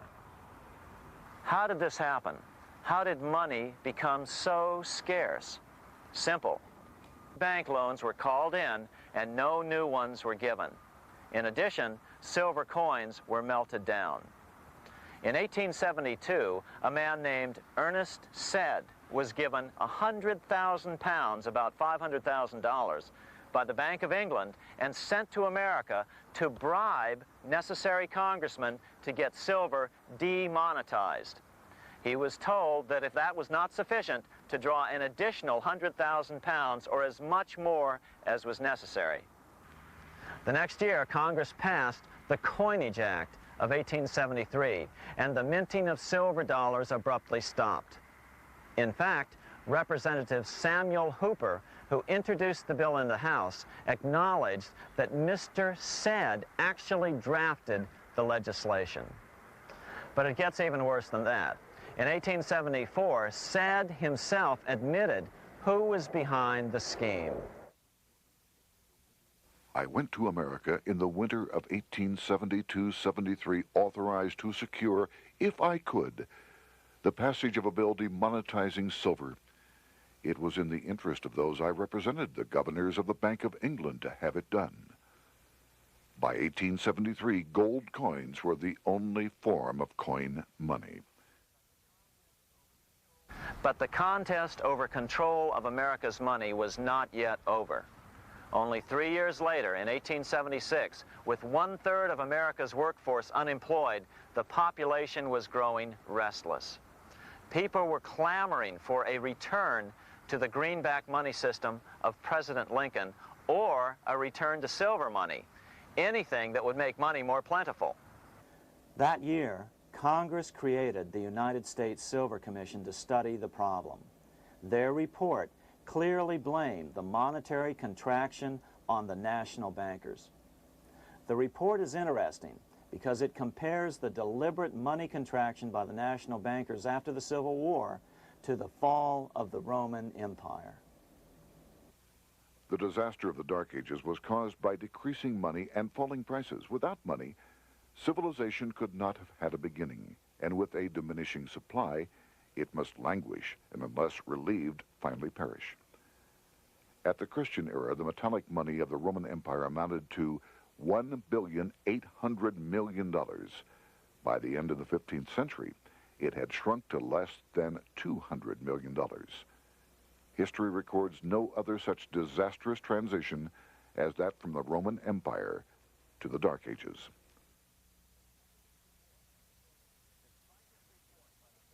Despite this report by the Silver Commission, Congress took no action. The next year, 1877, riots broke out from Pittsburgh to Chicago.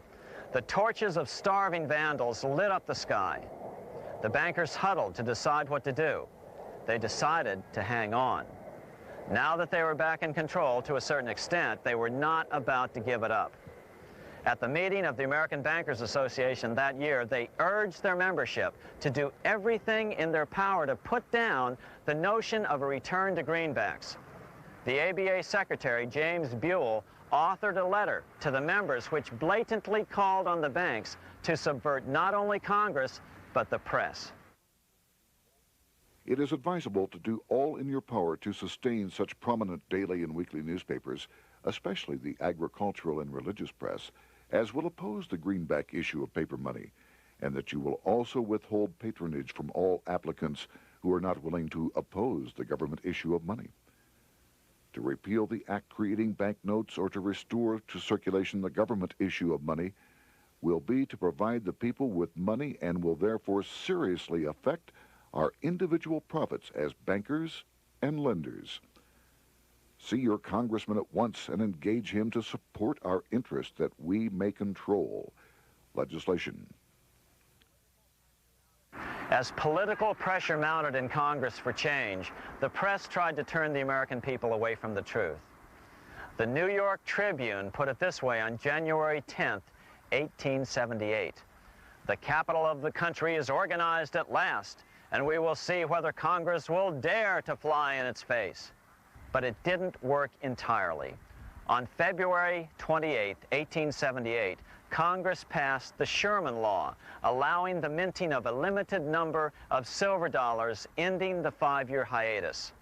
This did not end gold backing of the currency, however, nor did it completely free silver. Previous to 1873, anyone who brought silver to the U.S. Mint could have it struck into silver dollars free of charge. No longer. But at least some money began to flow back into the economy again. With no further threat to their control, the bankers loosened up on loans, and the post-Civil War depression was finally ended. 3 years later, the American people elected Republican James Garfield president. Garfield understood how the economy was being manipulated. As a congressman, he had been chairman of the Appropriations Committee and was a member of Banking and Currency. After his inauguration, he slammed the money changers publicly in 1881. Whoever controls the volume of money in any country is absolute master of all industry and commerce. And when you realize that the entire system is very easily controlled, one way or another, by a few powerful men at the top, you will not have to be told how periods of inflation and depression originate. Unfortunately, within a few weeks of making this statement, on July 2nd of 1881, President Garfield was assassinated.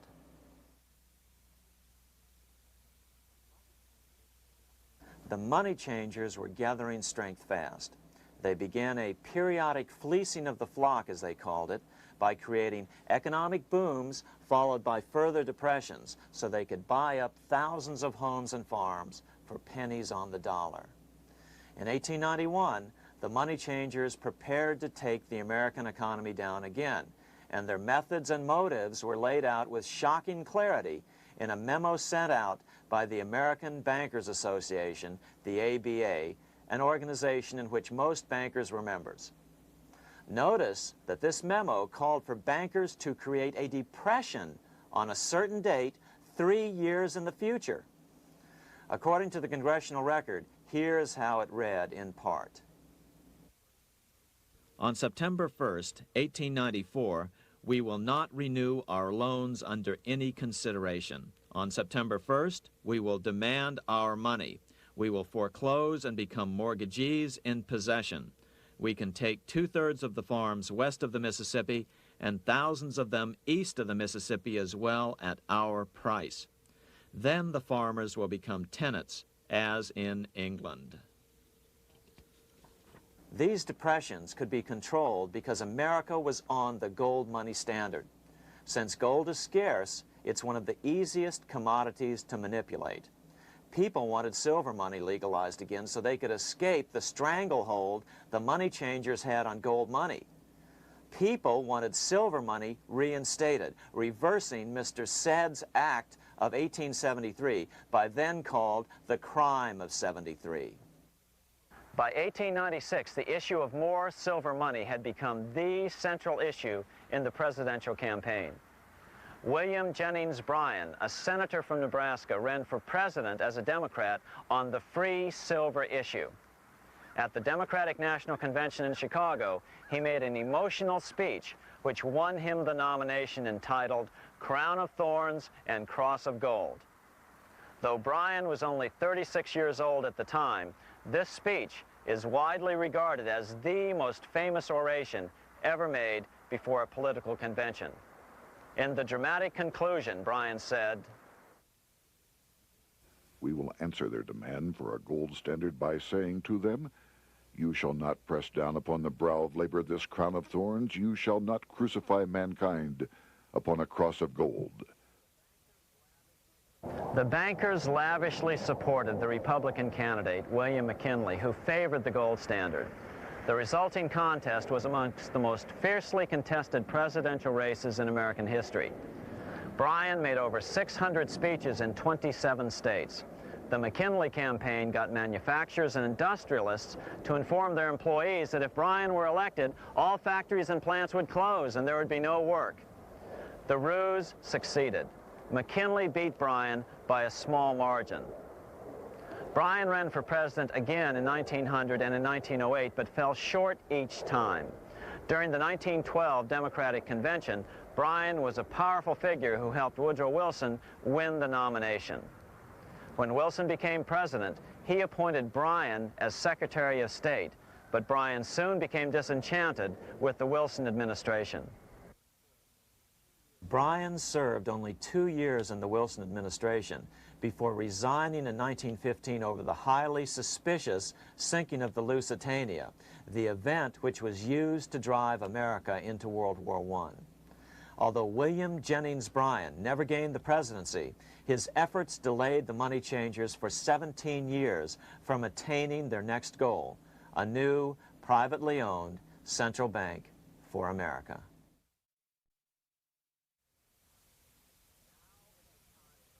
Now it was time for the money changers to get back to the business of a new private central bank for America. During the early 1900s, men like J.P. Morgan led the charge. One final panic would be necessary to focus the nation's attention on the supposed need for a central bank. The rationale was that only a central bank can prevent bank failures. Morgan was clearly the most powerful banker in America and a suspected agent for the Rothschilds. Morgan had helped finance John D. Rockefeller's Standard Oil empire. He had also helped finance the monopolies of Edward Harriman in railroads, of Andrew Carnegie in steel, and of others in numerous industries. But on top of that, J.P. Morgan's father, Junius Morgan, had been America's financial agent to the British. After his father's death, J.P. Morgan took on a British partner, Edward Grenfell, a longtime director of the Bank of England. In fact, upon Morgan's death, his estate contained only a few $1 million. The bulk of the securities most people thought he owned were in fact owned by others. In 1902, President Theodore Roosevelt allegedly went after Morgan and his friends by using the Sherman Antitrust Act to try to break up their industrial monopolies. Actually, Roosevelt did very little to interfere in the growing monopolization of American industry by the bankers and their surrogates. For example, Roosevelt supposedly broke up the Standard Oil monopoly, but it wasn't really broken at all. It was merely divided into 7 corporations, all still controlled by the Rockefellers. The public was aware of this thanks to political cartoonists like Thomas Nast, who referred to the bankers as the money trust. By 1907, the year after Teddy Roosevelt's re-election, Morgan decided it was time to try for a central bank again. Using their combined financial muscle, Morgan and his friends were secretly able to crash the stock market. Thousands of small banks were vastly overextended. Some had reserves of less than 1% thanks to the fractional reserve principle. Within days, bank runs were commonplace across the nation. Now Morgan stepped into the public arena and offered to prop up the faltering American economy by supporting failing banks with money he manufactured out of nothing.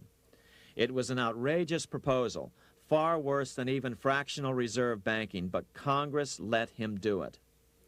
Morgan manufactured $200 million worth of this completely reserveless private money and bought things with it, paid for services with it, and sent some of it to his branch banks to lend out at interest. His plan worked. Soon, the public regained confidence in money in general and quit hoarding their currency. But as a result, banking power was further consolidated into the hands of a few large banks.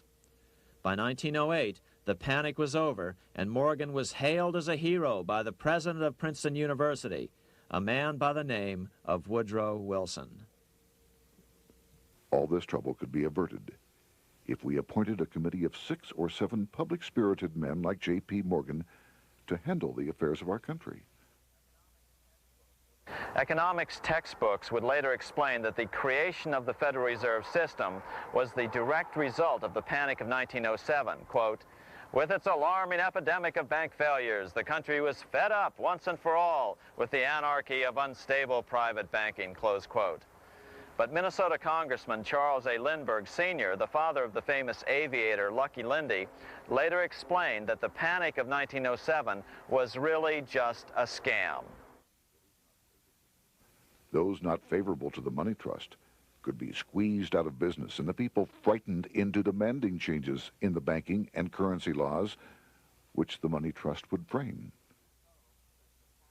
So, since the passage of the National Bank Act of 1863, the money changers had been able to create a series of booms and busts. The purpose was not only to fleece the American public of their property, but to later claim that the banking system was basically so unstable that it had to be consolidated into a central bank once again.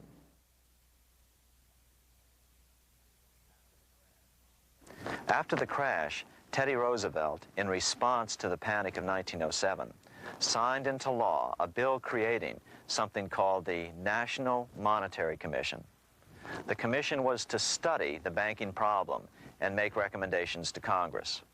Of course, the commission was packed with Morgan's friends and cronies. The chairman was a man named Senator Nelson Aldrich from Rhode Island. Aldrich represented the Newport, Rhode Island homes of America's richest banking families. His daughter married John D. Rockefeller Jr., and together they had 5 sons: John, Nelson, who would become vice president in 1974, Lawrence, Winthrop, and David, the head of the Council on Foreign Relations and former chairman of Chase Manhattan Bank. As soon as the National Monetary Commission was set up, Senator Aldrich immediately embarked on a 2-year tour of Europe, where he consulted at length with the private central bankers in England, France, and Germany. The total cost of his trip alone to the taxpayers was $300,000, an astronomical sum in those days.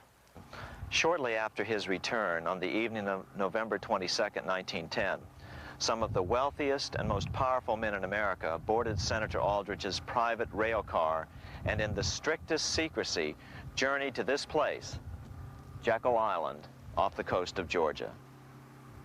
With the group came Paul Warburg. Warburg had been given a $500,000 per year salary to lobby for the passage of a privately owned central bank in America by the investment firm Kuhn, Loeb and Company. Warburg's partner in this firm was a man named Jacob Schiff, the grandson of the man who shared the Green Shield house with the Rothschild family in Frankfurt. Schiff, as we'll find out later, was in the process of spending $20 million to finance the overthrow of the Tsar in Russia. These three European banking families, the Rothschilds, the Warburgs, and the Schiffs, were interconnected by marriage down through the years, just as their American banking counterparts, the Morgans, Rockefellers, and Aldriches were. Secrecy was so tight that all 7 primary participants were cautioned to use only first names to prevent servants from learning their identities. Years later, one participant, Frank Vanderlip, president of National City Bank of New York and a representative of the Rockefeller family, confirmed the Jekyll Island trip in a February 9, 1935 edition of the Saturday Evening Post. I was as secretive, indeed as furtive as any conspirator. Discovery, we knew, simply must not happen, or else all our time and effort would be wasted. If it were to be exposed that our particular group had got together and written a banking bill, that bill would have no chance whatever of passage by Congress. The participants came here to figure out how to solve their major problem, how to bring back a privately owned central bank. But there were other problems that needed to be addressed as well. First of all, the market share of the big national banks was shrinking fast. In the first 10 years of the century, the number of U.S. banks had more than doubled to over 20,000. By 1913, only 29% of all banks were national banks, and they held only 57% of all deposits. As Senator Aldrich later admitted in a magazine article. Before passage of this act, the New York bankers could only dominate the reserves of New York. Now, we are able to dominate the bank reserves of the entire country. Therefore, something had to be done to bring these new banks under their control. As John D. Rockefeller put it, quote, "Competition is sin," close quote. Secondly, the nation's economy was so strong that corporations were starting to finance their expansions out of profits instead of taking out huge loans from large banks. In the first 10 years of the new century, 70% of corporate funding came from profits. In other words, American industry was becoming independent of the money changers, and that trend had to be stopped.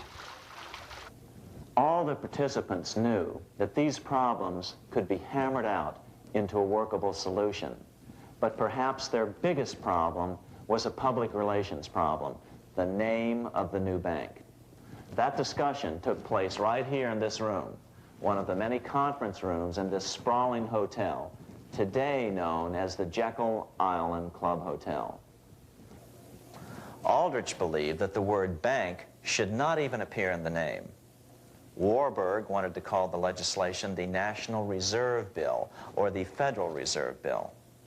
The idea here was to give the impression that the purpose of the new central bank was to stop bank runs, but also to conceal its monopoly character. However, it was Aldrich, the egotistical politician, who insisted it be called the Aldrich Bill. After 9 days at Jekyll Island, the group dispersed. The new central bank would be very similar to the old Bank of the United States. It would be given a monopoly over U.S. currency and create that money out of nothing. How does the Fed create money out of nothing? It's a four-step process. But first, a word on bonds. Bonds are simply promises to pay, or government IOUs. People buy bonds to get a secure rate of interest. At the end of the term of the bond, the government repays the bond plus interest, and the bond is destroyed. There are about $3.6 trillion worth of these loans or bonds at present. Now here's the Fed money-making process. Step 1. The Federal Open Market Committee approves the purchase of U.S. bonds on the open market. Step 2. The bonds are purchased by the Fed from whoever is offering them for sale on the open market. Step 3. The Fed pays for the bonds with electronic credits to the seller's bank, which in turn credits the seller's bank account. The trick is that these credits are based on nothing. The Fed just creates them. Step 4. The banks use these deposits as reserves. They can loan out over 10 times the amount of their reserves to new borrowers, all at interest. In this way, a Fed purchase of, say, $1 million worth of bonds gets turned into over $10 million in bank accounts. The Fed, in effect, creates 10% of this totally new money, and the banks create the other 90%. To reduce the amount of money in the economy, the process is just reversed. The Fed sells bonds to the public, and the money flows out of the purchaser's local bank.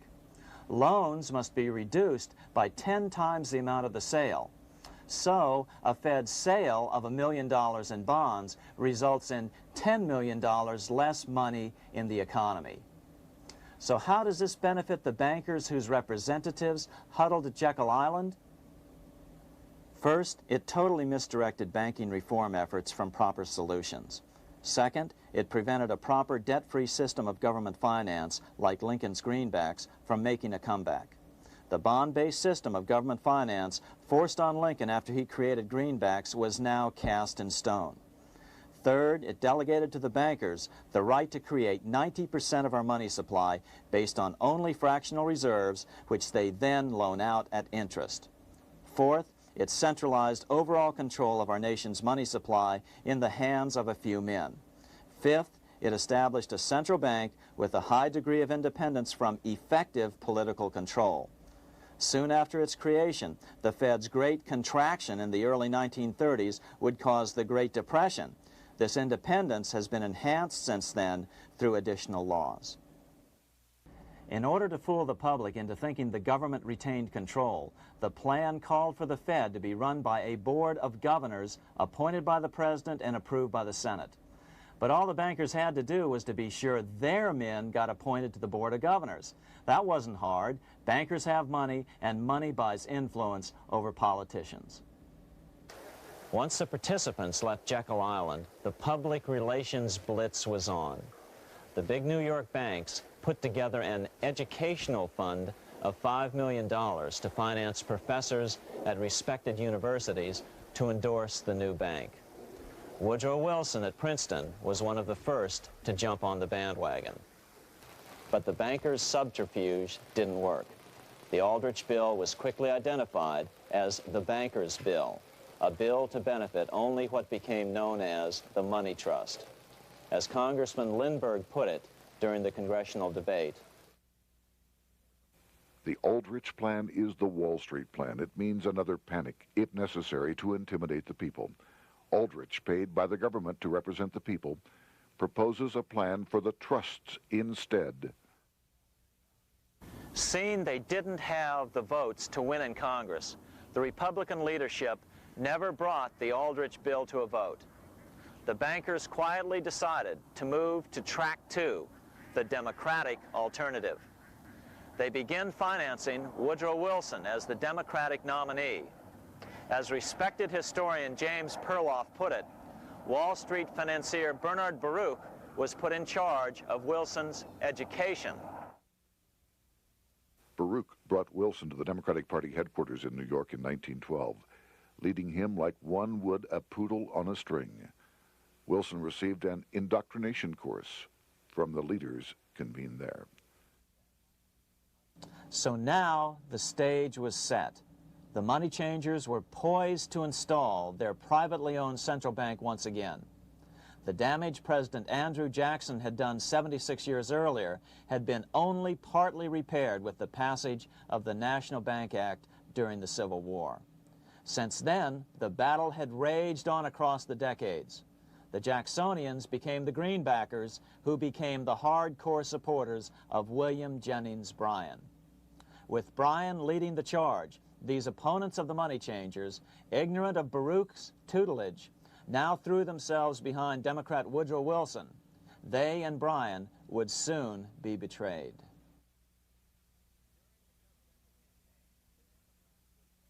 During the presidential campaign, the Democrats were careful to pretend to oppose the Aldrich bill. as Representative Lewis McFadden, himself a Democrat, as well as chairman of the House Banking and Currency Committee, explained it 20 years after the fact. The Aldrich bill was condemned in the platform. When Woodrow Wilson was nominated, the men who ruled the Democratic Party promised the people that if they were returned to power, there would be no central bank established here while they held the reins of government.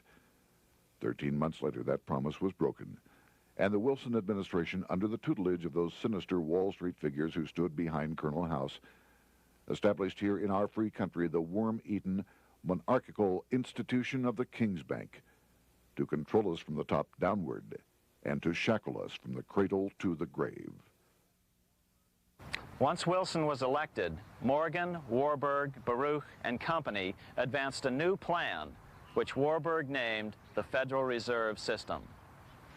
The Democratic leadership hailed the new bill, called the Glass-Owen Bill, as something radically different from the Aldrich Bill. But in fact, the bill was virtually identical in every important detail. In fact, so vehement were the Democratic denials of similarity that Paul Warburg, the father of both bills, had to step in to reassure his paid friends in Congress that the two bills were virtually identical. Brushing aside the external differences affecting the shells, we find the kernels of the two systems very closely resembling and related to one another. But that admission was for private consumption only. Publicly, the money trust trotted out Senator Aldrich and Frank Vanderlip, the president of Rockefeller's National City Bank of New York and one of the Jekyll Island Seven, to oppose the new Federal Reserve System. Years later, however, Vanderlip admitted in the Saturday Evening Post that the two measures were virtually identical. Although the Aldrich Federal Reserve Plan was defeated when it bore the name Aldrich, nevertheless, its essential points were all contained in the plan that finally was adopted. As Congress neared a vote, they called Ohio attorney Alfred Crozier to testify. Crozier noted the similarities between the Aldrich Bill and the Glass-Owen Bill. The bill grants just what Wall Street and the big banks for 25 years have been striving for: private instead of public control of currency. It, the Glass-Owen Bill, does this as completely as the Aldrich Bill. Both measures rob the government and the people of all effective control over the public's money and vest in the banks exclusively the dangerous power to make money among the people scarce or plenty. During the debate on the measure, senators complained that the big banks were using their financial muscle to influence the outcome. "There are bankers in this country who are enemies of the public welfare," said one senator. What an understatement. Despite the charges of deceit and corruption, the bill was finally snuck through the Senate on December 22, 1913, after most senators had left town for the holidays, after having been assured by the leadership that nothing would be done until long after the Christmas recess. On the day the bill was passed, Congressman Lindbergh prophetically warned his countrymen that this act establishes the most gigantic trust on earth. When the president signs this bill, the invisible government by the monetary power will be legalized. The people may not know it immediately, but the day of reckoning is only a few years removed.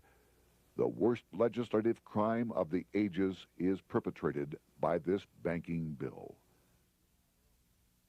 On top of all this, only weeks earlier, Congress had finally passed a bill legalizing income tax. Why was the income tax law important? Because bankers finally had in place a system which would run up a virtually unlimited federal debt. How would the interest on this debt be repaid? Never mind the principal. Remember, a privately owned central bank creates the principal out of nothing. The federal government was small then. Up to then, it had subsisted merely on tariffs and excise taxes. No, just as with the Bank of England, the interest payments had to be guaranteed by direct taxation of the people. The money changers knew that if they had to rely on contributions from the states, eventually the individual state legislatures would revolt and either refuse to pay the interest on their own money or at least bring political pressure to bear to keep the debt small. It is interesting to note that in 1895, the Supreme Court had found a similar income tax law to be unconstitutional. The Supreme Court even found a corporate income tax law unconstitutional in 1909. As a result, Senator Aldrich hustled a bill for a constitutional amendment allowing income tax through the Congress. The proposed 16th Amendment to the Constitution was then sent to the state legislatures for approval.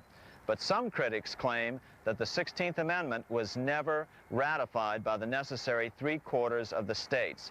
In other words, the 16th Amendment may not be legal. But the money changers were in no mood to debate the fine points. By October of 1913, Senator Aldrich had hustled the income tax bill through Congress. Without the power to tax the people directly and bypass the states, the Federal Reserve Bill would be far less useful to those who wanted to drive America deeply into their debt. A year after the passage of the Federal Reserve Bill, Congressman Lindbergh explained how the Fed created what we have come to call the business cycle and how they use it to their advantage. To cause high prices, all the Federal Reserve Board will do will be to lower the rediscount rate, producing an expansion of credit and a rising stock market. Then, when businessmen are adjusted to these conditions, it can check prosperity in mid-career by arbitrarily raising the rate of interest. It can cause the pendulum of a rising and falling market to swing gently back and forth by slight changes in the discount rate, or cause violent fluctuations by a greater rate variation. And in either case, it will possess inside information as to financial conditions and advanced knowledge of the coming change, either up or down. This is the strangest, most dangerous advantage ever placed in the hands of a special privileged class by any government that ever existed. The system is private, conducted for the sole purpose of obtaining the greatest possible profits from the use of other people's money. They know in advance when to create panics to their advantage. They also know when to stop panic. Inflation and deflation work equally well for them when they control finance. Congressman Lindbergh was correct on all points. What he didn't realize was that most European nations had already fallen prey to the central bankers decades or centuries earlier. But he also mentions the interesting fact that only 1 year later, the Fed had cornered the market in gold. This is how he put it, quote, "Already, the Federal Reserve banks have cornered the gold and gold certificates," close quote. But Congressman Lindbergh was not the only critic of the Fed. Congressman Lewis McFadden, the chairman of the House Banking and Currency Committee from 1920 to 1931, remarked that the Federal Reserve Act brought about a superstate controlled by international bankers and international industrialists acting together to enslave the world for their own pleasure. Notice how McFadden saw the international character of the stockholders of the Federal Reserve. Another chairman of the House Banking and Currency Committee in the 1960s, Wright Patman from Texas, put it this way. In the United States today, we have in effect two governments. We have the duly constituted government, then we have an independent, uncontrolled, and uncoordinated government in the Federal Reserve System, operating the money powers which are reserved to Congress by the Constitution. Even the inventor of the electric light, Thomas Edison, joined the fray in criticizing the system of the Federal Reserve. If our nation can issue a dollar bond, it can issue a dollar bill. The element that makes the bond good makes the bill good also. The difference between the bond and the bill is the bond lets money brokers collect twice the amount of the bond and an additional 20%, whereas the currency pays nobody but those who contribute directly in some useful way. It is absurd to say that our country can issue $30 million in bonds and not $30 million in currency. Both are promises to pay, but one promise fattens the usurers, and the other helps the people. 3 years after the passage of the Federal Reserve Act, even President Wilson began to have second thoughts about what had been unleashed during his first term in office. We have come to be one of the worst ruled, one of the most completely controlled governments in the civilized world, no longer a government of free opinion, no longer a government by a vote of the majority, but a government by the opinion and duress of a small group of dominant men. Some of the biggest men in the United States in the field of commerce and manufacture are afraid of something. They know that there is a power somewhere so organized, so subtle, so watchful, so interlocked, so complete, so pervasive, that they had better not speak above their breath when they speak in condemnation of it. Before his death in 1924, President Wilson realized the full extent of the damage he had done to America when he confessed, "I have unwittingly ruined my government." So finally, the money changers, those who profit by manipulating the amount of money in circulation, had their privately owned central bank installed again in America. The major newspapers, which they also owned, hailed passage of the Federal Reserve Act of 1913, telling the public that now depressions could be scientifically prevented. The fact of the matter was that now depressions could be scientifically created.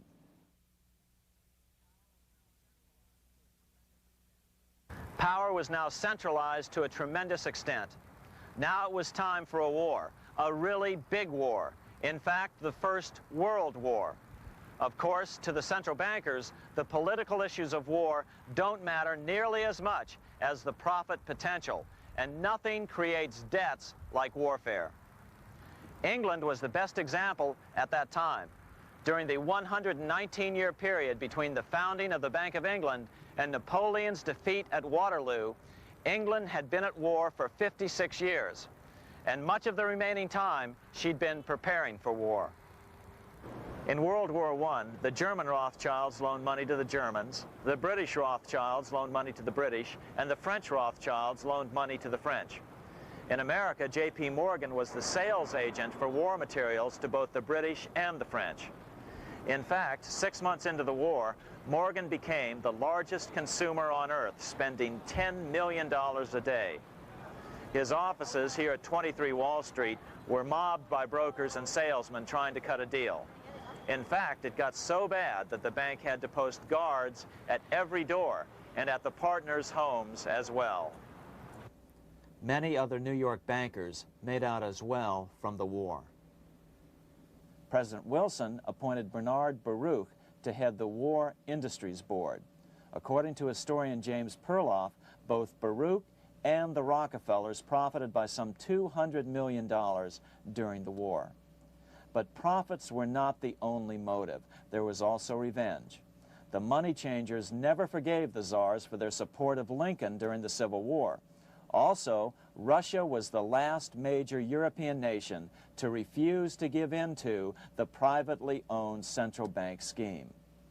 3 years after World War I broke out, the Russian Revolution toppled the Tsar and installed the scourge of communism. Jacob Schiff of Kuhn Loeb and Company bragged from his deathbed that he had spent $20 million towards the defeat of the Tsar. Money was funneled from England to support the revolution as well. Why would some of the richest men in the world financially back communism, the system that was openly vowing to destroy the so-called capitalism that made them wealthy? Researcher Gary Allen explained it this way. If one understands that socialism is not a share the wealth program, but is in reality a method to consolidate and control the wealth, then the seeming paradox of super-rich men promoting socialism becomes no paradox at all. Instead, it becomes logical, even the perfect tool of power-seeking megalomaniacs. Communism, or more accurately socialism, is not a movement of the downtrodden masses, but of the economic elite. As W. Cleon Skousen put it, In his 1970 book, The Naked Capitalist, Power from any source tends to create an appetite for additional power. It was almost inevitable that the super-rich would one day aspire to control not only their own wealth, but the wealth of the whole world. To achieve this, they were perfectly willing to feed the ambitions of the power-hungry political conspirators who were committed to the overthrow of all existing governments and the establishments of a central worldwide dictatorship. but what if these revolutionaries get out of control and try to seize power from the super-rich? After all, it was Mao Zedong who in 1938 stated his position concerning power. Political power grows out of the barrel of a gun. The Wall Street, London axis elected to take the risk. The master planners attempted to control revolutionary communist groups by feeding them vast quantities of money when they obeyed and contracting their money supply or even financing their opposition if they got out of control. Lenin began to understand that although he was the absolute dictator of the new Soviet Union, he was not pulling the financial strings. Someone else was silently in control. The state does not function as we desired. The car does not obey. A man is at the wheel and seems to lead it, but the car does not drive in the desired direction. It moves as another force wishes.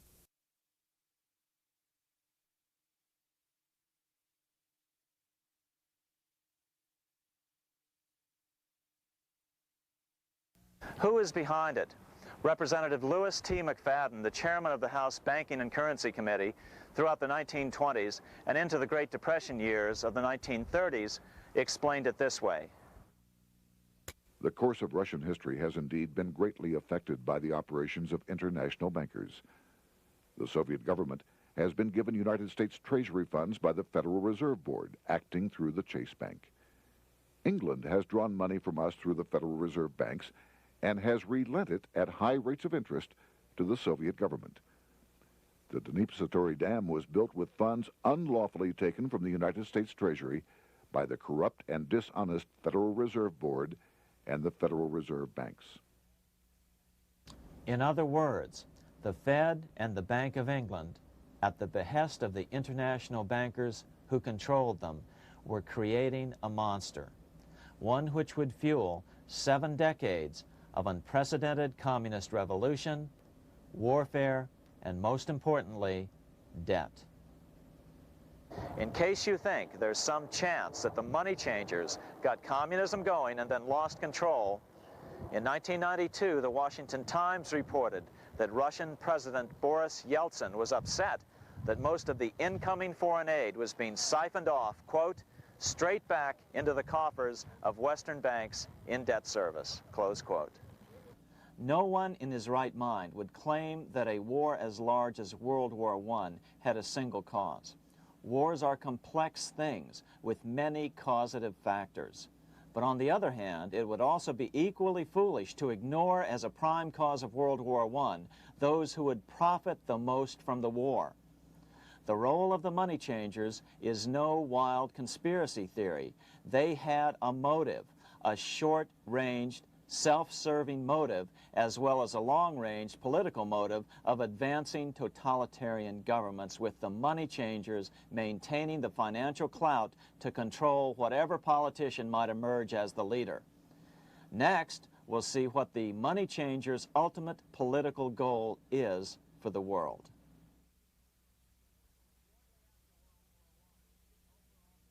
Shortly after World War I, the overall political agenda of the money changers began to be clear.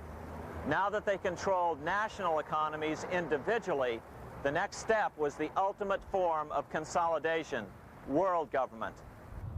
The new world government proposal was given top priority at the Paris Peace Conference after World War I. It was called the League of Nations, but much to the surprise of Paul Warburg and Bernard Baruch, who attended the peace conference with President Wilson, the world was not yet ready to dissolve national boundaries. Nationalism still beats strong in the human breast. For example, Lord Curzon, the British Foreign Secretary, called the League of Nations a good joke, even though it was the stated policy of the British government to support it. To the humiliation of President Wilson, the U.S. Congress wouldn't ratify the League either, despite the fact that it had been ratified by many other nations. Without money flowing from the U.S. Treasury, the League died. After World War I, the American public had grown tired of the internationalist policies of Democrat Woodrow Wilson. In the presidential election of 1920, Republican Warren Harding won a landslide victory with over 60% of the vote. Harding was an ardent foe of both Bolshevism and the League of Nations. His election, which opened a 12-year run of Republican presidents in the White House, led to an unprecedented era of prosperity known as the Roaring Twenties. Despite the fact that the war had brought America a debt 10 times larger than its Civil War debt, still the American economy surged. Gold had poured into the country during the war, and it continued to do so afterwards. In the early 1920s, the governor of this bank, the Federal Reserve Bank of New York, a man named Benjamin Strong, met frequently with the secretive and eccentric governor of the Bank of England, Montague Norman. Norman was determined to replace the gold England had lost to the U.S. during World War I and return the Bank of England to its former position of dominance in world finance. On top of that, rich with gold, the American economy might get out of control again, just like it had done after the Civil War. During the next 8 years, under the presidencies of Harding and Coolidge, the huge federal debt built up during World War I was cut by 38%, down to $16 billion, the greatest percentage drop in U.S. history. During the election of 1920, Warren Harding and Calvin Coolidge ran against James Cox, the governor of Ohio, and the little-known Franklin D. Roosevelt, who had previously risen to no higher post than President Wilson's Assistant Secretary of the Navy. After his inauguration, Harding moved quickly to formally kill the League of Nations. Then he quickly moved to reduce domestic taxes while raising tariffs to record heights. Now, this was a revenue policy of which most of the founding fathers would certainly have approved. His second year in office, Harding took ill on a train trip in the West and suddenly died. Although no autopsy was performed, the cause was said to be either pneumonia or food poisoning. When Coolidge took over, he continued Harding's domestic economic policy of high tariffs on imports while cutting income taxes. As a result, the economy grew at such a rate that net revenue still increased. Now that had to be stopped. So just as they'd done so frequently before, the money changers decided it was time to crash the American economy. The Federal Reserve began flooding the country with money. They increased the money supply by 62% during these years. Money was plentiful. This is why it was known as the Roaring Twenties. Before his death in 1919, former President Teddy Roosevelt warned the American people what was going on. As reported in the March 27, 1922 edition of the New York Times, Roosevelt said, "These international bankers and Rockefeller Standard Oil interests control the majority of newspapers and the columns of these papers to club into submission or drive out of public office officials who refuse to do the bidding of the powerful, corrupt cliques which compose the invisible government." Just one day before, in the New York Times, the mayor of New York, John Hylan, quoted Roosevelt and blasted those he saw as taking control of America, its political machinery, and its press. The warning of Theodore Roosevelt has much timeliness today, for the real menace of our republic is this invisible government which, like a giant octopus, sprawls its slimy length over city, state, and nation. It seizes in its long and powerful tentacles our executive officers, our legislative bodies, our schools, our courts, our newspapers, and every agency created for the public protection. To depart from mere generalizations, let me say that at the head of this octopus are the Rockefeller Standard Oil interest and a small group of powerful banking houses generally referred to as the international bankers.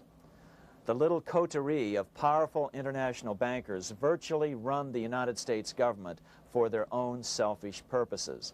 They practically control both parties, write political platforms, make cat's paws of party leaders, use the leading men of private organizations, and resort to every device to place in nomination for high public office only such candidates as will be amenable to the dictates of corrupt big business. These international bankers and Rockefeller Standard Oil interests control the majority of newspapers and magazines in this country. Why didn't people listen to such strong warnings and demand that Congress reverse its 1913 passage of the Federal Reserve Act? Because remember, it was the 1920s. A steady increase in bank loans contributed to a rising market. In other words, just as it is today, in times of prosperity, no one wants to worry about economic issues. But there was a dark side to all this prosperity. Businesses expanded and became strung out on credit. Speculation in the booming stock market became rampant. Although everything looked rosy, it was a castle made of sand. When all was in readiness, in April of 1929, Paul Warburg, the father of the Federal Reserve, sent out a secret advisory warning his friends that a collapse and nationwide depression was certain. In August of 1929, the Fed began to tighten money. It is not a coincidence that the biographies of all the Wall Street giants of that era, John D. Rockefeller, J.P. Morgan, Bernard Baruch, etc., all marvel that they got out of the stock market just before the crash and put all their assets in cash or gold. On October 24th, 1929, the big New York bankers called in their 24-hour broker call loans. This meant that both stockbrokers and customers had to dump their stocks on the market to cover their loans, no matter what price they had to sell them for. As a result, the market tumbled, and that day was known as Black Thursday.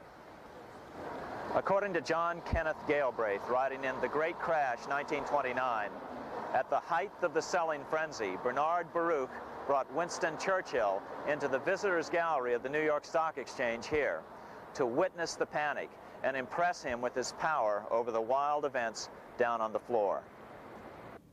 Congressman Louis McFadden, chairman of the House Committee on Banking and Currency from 1920 to 1931, knew who to blame. He accused the Fed and the international bankers of orchestrating the crash. It was not accidental. It was a carefully contrived occurrence. The international bankers sought to bring about a condition of despair here so that they might emerge as rulers of us all. But McFadden went even farther. He openly accused them of causing the crash in order to steal America's gold. In February 1931, in the midst of the Depression, he put it this way. I think it can hardly be disputed that the statesmen and financiers of Europe are ready to take almost any means to reacquire rapidly the gold stock which Europe lost to America as the result of World War I. Curtis Dahl, a broker for Lehman Brothers, was on the floor of the New York Stock Exchange the day of the crash. In his 1970 book, FDR, My Exploited Father-in-Law, he explained that the crash was triggered by the planned sudden shortage of call money in the New York money market. Actually, it was the calculated shearing of the public by the world money powers triggered by the planned sudden shortage of call money in the New York money market. Within a few weeks, $3 billion of wealth simply seemed to vanish. Within a year, $40 billion had been lost. But did it really disappear? Or was it simply consolidated in fewer hands? And what did the Federal Reserve do? Instead of moving to help the economy out by quickly lowering interest rates to stimulate the economy, the Fed continued to brutally contract the money supply further, deepening the Depression. Between 1929 and 1933, the Fed reduced the money supply by an additional 33%. Although most Americans have never heard that the Fed was the cause of the Depression, this is well known among top economists. Milton Friedman, The Nobel Prize-winning economist, now of Stanford University, said the same thing in a National Public Radio interview in January of 1996. The Federal Reserve definitely caused the Great Depression by contracting the amount of currency in circulation by 1/3 from 1929 to 1933. But the money lost by most Americans during the Depression didn't just vanish. It was just redistributed into the hands of those who had gotten out just before the crash and had purchased gold, which is always a safe place to put your money just before a depression. But America's money also went overseas. Incredibly, as President Hoover was heroically trying to rescue banks and prop up businesses, with millions of Americans starving as the Great Depression deepened, millions of dollars were being spent rebuilding Germany from damage sustained during World War I. 8 years before Hitler would invade Poland, Representative Louis McFadden, chairman of the House Banking and Currency Committee, warned Congress that Americans were paying for Hitler's rise to power. After World War I, Germany fell into the hands of the German international bankers. Those bankers bought her, and they now own her lock, stock, and barrel. They have purchased her industries, they have mortgages on her soil, they control her production, they control all her public utilities. The international German bankers have subsidized the present government of Germany, and they have also supplied every dollar of the money Adolf Hitler has used in his lavish campaign to build up a threat to the government of Brüning. When Brüning fails to obey the orders of the German international bankers, Hitler is brought forth to scare the Germans into submission. Through the Federal Reserve Board, over $30 billion of American money has been pumped into Germany. You have all heard of the spending that's taken place in Germany. Modernistic dwellings, her great planetariums, her gymnasiums, her swimming pools, her fine public highways, her perfect factories. All this was done on our money. All this was given to Germany through the Federal Reserve Board. The Federal Reserve Board has pumped so many billions of dollars into Germany that they dare not name the total. Franklin D. Roosevelt was swept into office during the 1932 presidential election. Once Roosevelt was in office, however, sweeping emergency banking measures were immediately announced, which did nothing but increase the Fed's power over the money supply. Then, and only then, did the Fed finally begin to loosen the purse strings and feed new money out to the starving American people. At first, Roosevelt railed against the money changers as being the cause of the Depression. Believe it or not, this is what he said on March 4th, 1933, in his inaugural address. Practices of the unscrupulous money changers stand indicted in the court of public opinion, rejected by the hearts and minds of men. The money changers have fled from their high seats in the temple of our civilization. But 2 days later, Roosevelt declared a bank holiday and closed all banks. Later that year, Roosevelt outlawed private ownership of all gold bullion and all gold coins with the exception of rare coins. Most of the gold in the hands of the average American was in the form of gold coins. The new decree was, in effect, a confiscation. Those who didn't comply risk as much as 10 years in prison and a $10,000 fine, the equivalent of $100,000 today. Out in small-town America, some people didn't trust Roosevelt's order. Many were torn between keeping their hard-earned wealth or obeying the government. Those who did turn in their gold were paid the official price for it, $20.66 per ounce. So unpopular was the confiscation order that no one anywhere in government would take credit for authoring it. No congressman claimed it. At the signing ceremony, President Roosevelt made it clear to all present that he was not the author of it and publicly stated that he had not ever read it. Even his Secretary of the Treasury said he'd never read it either, saying it was, quote, what the experts wanted. Roosevelt convinced the public to give up their gold by saying that pooling the nation's resources was necessary to get America out of the Depression. With great fanfare, he ordered a new bullion depository built to hold the mountain of gold the U.S. government was illegally confiscating. By 1936, the U.S. Bullion Depository at Fort Knox was completed, and in January 1937, the gold began to flow into it.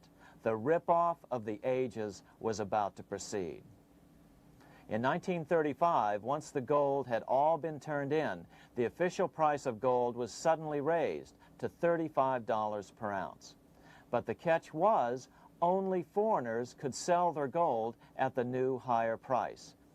The money changers who had heeded Warburg's note and gotten out of the stock market just before the crash and bought gold at $20.66 per ounce, then shipped it to London, could now bring it back and sell it back to the government, nearly doubling their money while the average American starved. The Fort Knox Bullion Depository sits here in the middle of the Fort Knox Military Reservation, 30 miles southwest of Louisville, Kentucky. This was as close as we were permitted to get to the depository despite years of letters from members of Congress to allow our film crew inside. The 4-acre grounds immediately surrounding the building are guarded by an electrified steel fence, an open moat, and 4 machine-gun-armed guard pillboxes at the structure's corners. When the gold began arriving on January 13, 1937, there was unprecedented security. Thousands of official guests watched the arrival of a 9-car train from Philadelphia, guarded by armed soldiers, postal inspectors, Secret Servicemen, and guards from the U.S. Mint. It was all great theater. America's gold supply from across the land had been pooled, supposedly for the public benefit, and then safely tucked into Fort Knox. But all that security would soon be breached by the government itself. Now the stage was set for a really big war, one which would pile up debt far beyond that of World War I. For example, in 1944 alone, the U.S. national income was only $183 billion, yet $103 billion was spent on the war. This was 30 times the spending rate during World War I. In fact, the American taxpayer picked up 55% of the total Allied cost of the war. But equally important, virtually every nation involved in World War II greatly multiplied their debt. In the U.S., for example, federal debt went from $43 billion in 1940 up to $257 billion in 1950, an increase of 598%. Between 1940 and 1950, Japanese debt swelled 1,348%. French debt grew 583%, and Canadian debt soared 417%. After the war, the world was now divided into 2 economic camps: communist command economies on the one hand versus monopoly capitalists on the other, set to fight it out in one perpetual and highly profitable arms race. It was finally time for the central bankers to embark in earnest on their 3-step plan to centralize the economic systems of the entire world and finally bring about their global government or New World Order. The phases of this plan were: Step 1, central bank domination of national economies worldwide. Step 2, centralize regional economies through organizations such as the European Monetary Union and regional trade unions such as NAFTA. Step 3, centralize the world economy through a world central bank, a world money, and ending national independence through abolition of all tariffs by treaties like GATT. Step 1 was completed long ago. Steps 2 and 3 are far advanced, nearing completion. What about gold? Among central banks, the largest holder of gold is now the IMF. It and central banks now control 2/3 of the world's gold supply, giving them the ability to manipulate the gold market. Remember the money changer's golden rule: he who has the gold makes the rules. But before we get into solutions to our problem, let's take a look at what happened to all that gold in Fort Knox. Because if we don't understand that the gold has been stolen, we'll allow ourselves to be stampeded into the wrong solution, a gold-backed currency. Most Americans still believe that the gold is still here at Fort Knox. At the end of World War II, Fort Knox contained over 700 million ounces of gold, an incredible 70% of all the gold in the world. How much remains? No one knows, despite the fact that federal law requires an annual physical audit of Fort Knox gold. The Treasury has consistently refused to conduct one. The truth is that a reliable audit of whatever remains here has not been conducted since President Eisenhower ordered one in 1953. Where did America's gold in Fort Knox go? Over the years, it was sold off to European money changers at the $35 per ounce price. Remember, this was during a time when it was illegal for Americans to buy any of their own gold from Fort Knox. In fact, there was a very infamous case where the Firestone family set up a string of dummy corporations to purchase Fort Knox gold and keep it in Switzerland, never hitting U.S. shores. They were eventually caught, however, and successfully prosecuted. Finally, by 1971, all the pure gold had been secretly removed from Fort Knox, drained back to London. Once the gold was gone from Fort Knox, President Nixon closed the gold window by repealing Roosevelt's Gold Reserve Act of 1934, finally making it legal once again for Americans to buy gold.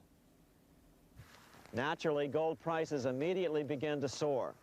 9 years later, gold sold for $880 per ounce, 25 times what the gold in Fort Knox was sold for.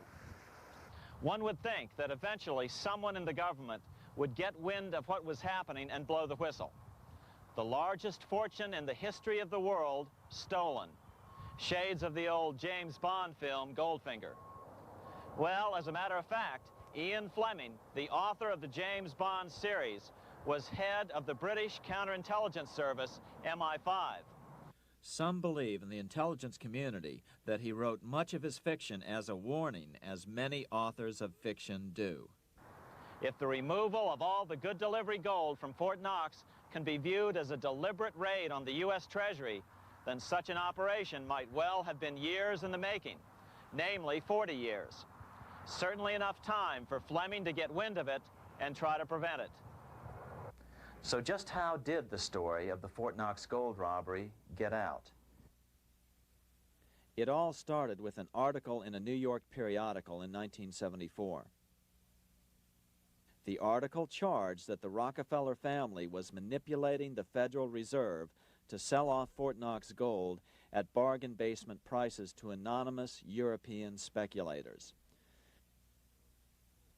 3 days later, the anonymous source of the story, Louise Auchincloss Boyer, mysteriously fell to her death from the window of her 10th floor apartment in New York. How would Mrs. Boyer have known of the Rockefeller connection to the Fort Knox gold heist? She was the longtime secretary of Nelson Rockefeller.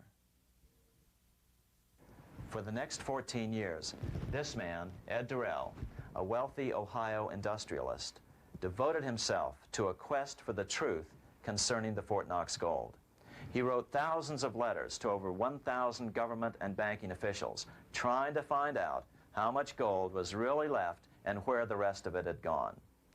Edith Roosevelt, the granddaughter of President Teddy Roosevelt, questioned the actions of the government in a March 1975 edition of the New Hampshire Sunday News. Allegations of missing gold from our Fort Knox vaults are being widely discussed in European financial circles. But what is puzzling is that the administration is not hastening to demonstrate conclusively that there is no cause for concern over our gold treasure, if indeed it is in a position to do so. Unfortunately, Ed Durrell never did accomplish his primary goal, a full audit of the gold reserves in Fort Knox. It's incredible that the world's greatest treasure has had little accounting or auditing. This gold belonged to the American people, not the Federal Reserve and their foreign owners. One thing is certain, the government could blow all of this speculation away in a few days with a well-publicized audit under the searing lights of media cameras. It has chosen not to do so. one must conclude that they are afraid of the truth such an audit would reveal. What is the government so afraid of? Here's the answer. When President Ronald Reagan took office in 1981, his conservative friends urged him to study the feasibility of returning to a gold standard as the only way to curb government spending.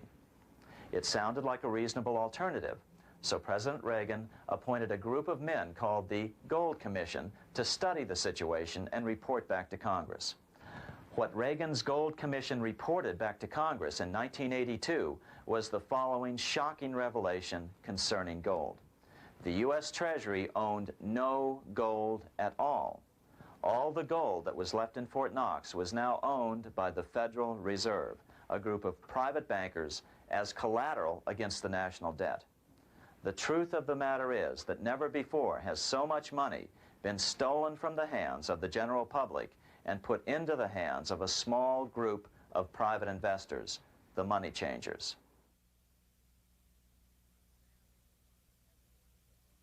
I'm standing in front of the headquarters of the International Monetary Fund located in Washington, D.C. Across the street, right over there, is the headquarters of the World Bank. What are these organizations and who controls them? And most importantly, are they about to create a huge worldwide depression? Let us step back in time for a moment to the aftermath of World War I. People were tired of war, so under the guise of peacemaking, the international bankers devised a plan to consolidate power even further.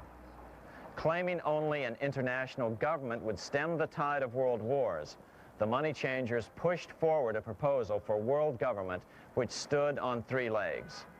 A world central bank to be called the Bank of International Settlements, a world judiciary to be called the World Court located in The Hague, the Netherlands, and a world executive and legislature to be called the League of Nations. As President Clinton's mentor, Georgetown historian Carroll Quigley wrote in his 1966 book, Tragedy and Hope, the powers of financial capitalism had a far-reaching plan, nothing less than to create a world system of financial control in private hands, able to dominate the political system of each country and the economy of the world as a whole.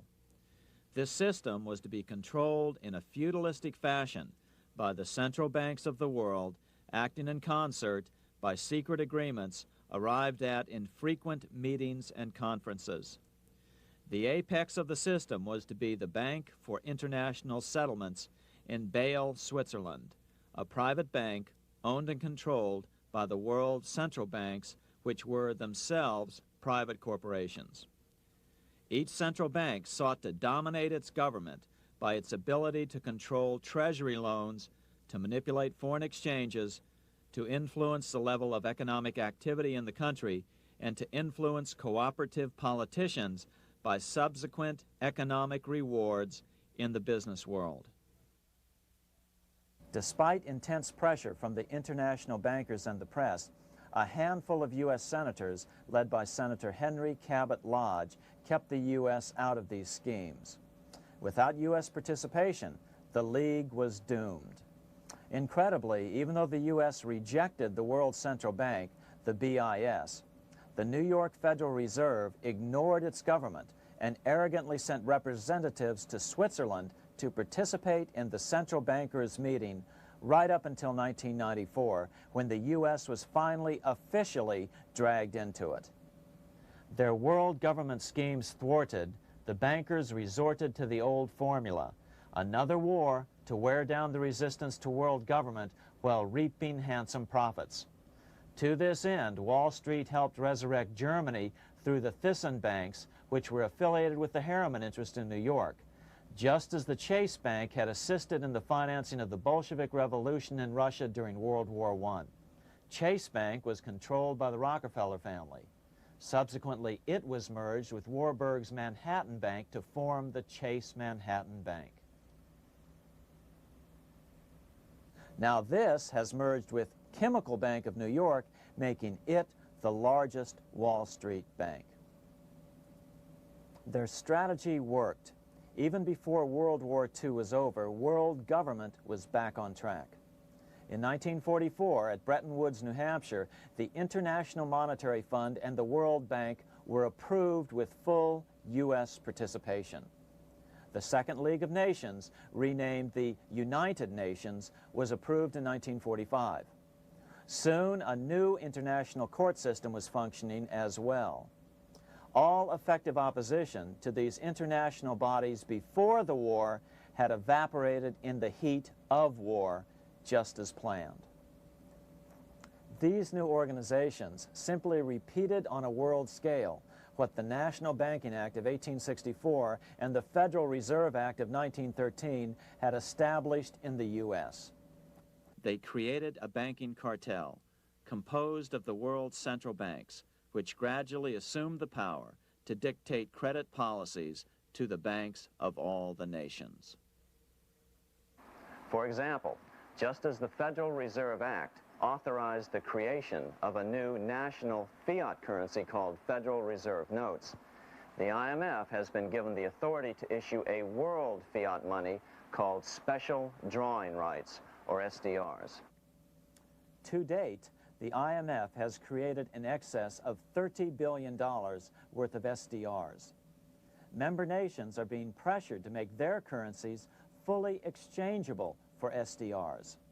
In 1968, Congress approved laws authorizing the Fed to accept SDRs as reserves in the U.S. and to issue Federal Reserve notes in exchange for SDRs.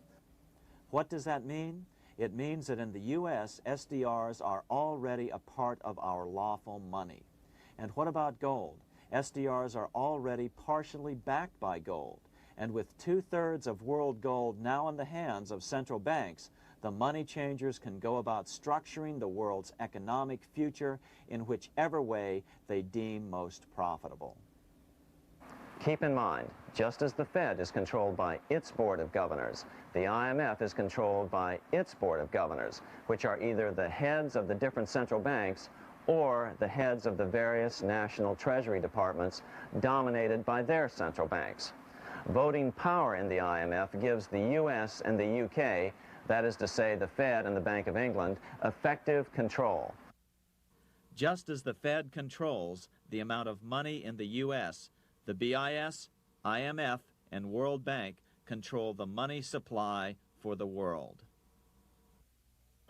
So we see the repetition of the old goldsmith's fraud replicated on the national scale with central banks like the Fed and on the international scale by the three arms of the World Central Bank.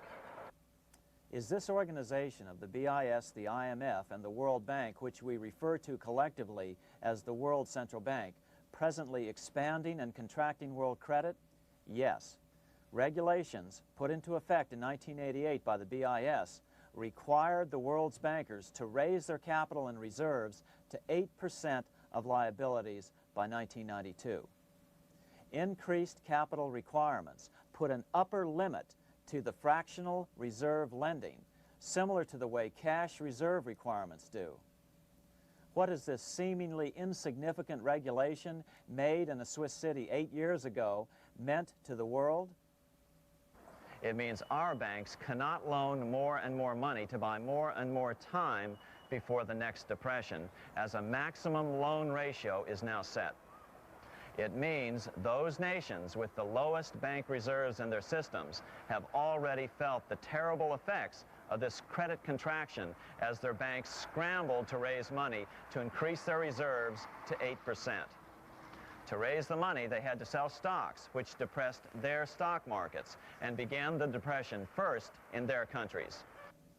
Japan, which in 1988 had among the lowest capital and reserve requirements, and thus was the most affected by the regulation, has experienced a financial crash which began almost immediately in 1989, which has wiped out a staggering 50% of the value of its stock market since 1990 and 60% of the value of its commercial real estate. The Bank of Japan has lowered its interest rates to 0.5%, practically giving away money to resurrect the economy, but still the depression worsens. Due to the $20 billion U.S. bailout of Mexico, the financial collapse in that nation is already known here. Yet despite the bailout, the economy continues to be a disaster. One huge debt after another is rolled over as new loans are being made simply to enable Mexico to pay the interest on the old loans. In the south of Mexico, the poor have been in open revolt as every spare peso is being siphoned out of the country to make interest payments. It is important to note that a radical transfer of power is taking place as nations become subservient to a supranational world central bank controlled by a handful of the world's richest bankers. As the IMF creates more and more SDRs by the stroke of a pen on IMF ledgers, more and more nations borrow them to pay interest on their mounting debts and gradually fall under the control of the faceless bureaucrats of the World Central Bank. As the worldwide depression worsens and spreads, this will give the World Central Bank the power of economic life and death over these nations. It will decide which nations will be permitted to receive further loans and which nations will starve. Despite all the rhetoric about development and the alleviation of poverty, the result is a steady transfer of wealth from the debtor nations to the money changers' central banks which control the IMF and the World Bank. For example, in 1992, the third world debtor nations, which borrowed from the World Bank, paid $198 million more to the central banks of the developed nations for World Bank-funded purposes than they received from the World Bank. All this increases their permanent debt in exchange for temporary relief of poverty caused by prior borrowings. Already, these repayments exceed the amount of the new loans. By 1992, Africa's external debt had reached $290 billion, 2.5 times greater than in 1980, resulting in skyrocketing infant mortality rates and unemployment, deterioration of schools, housing, and the general health of the people. The entire world faces the immeasurable suffering already destroying the third world and now Japan, all for the benefit of the money changers. As one prominent Brazilian politician put it, "The Third World War has already started. It is a silent war, not for that reason any less sinister. The war is tearing down Brazil, Latin America, and practically all the Third World. Instead of soldiers dying, there are children. It is a war over the Third World debt, one which has as its main weapon interest, a weapon more deadly than the atom bomb, more shattering than a laser beam."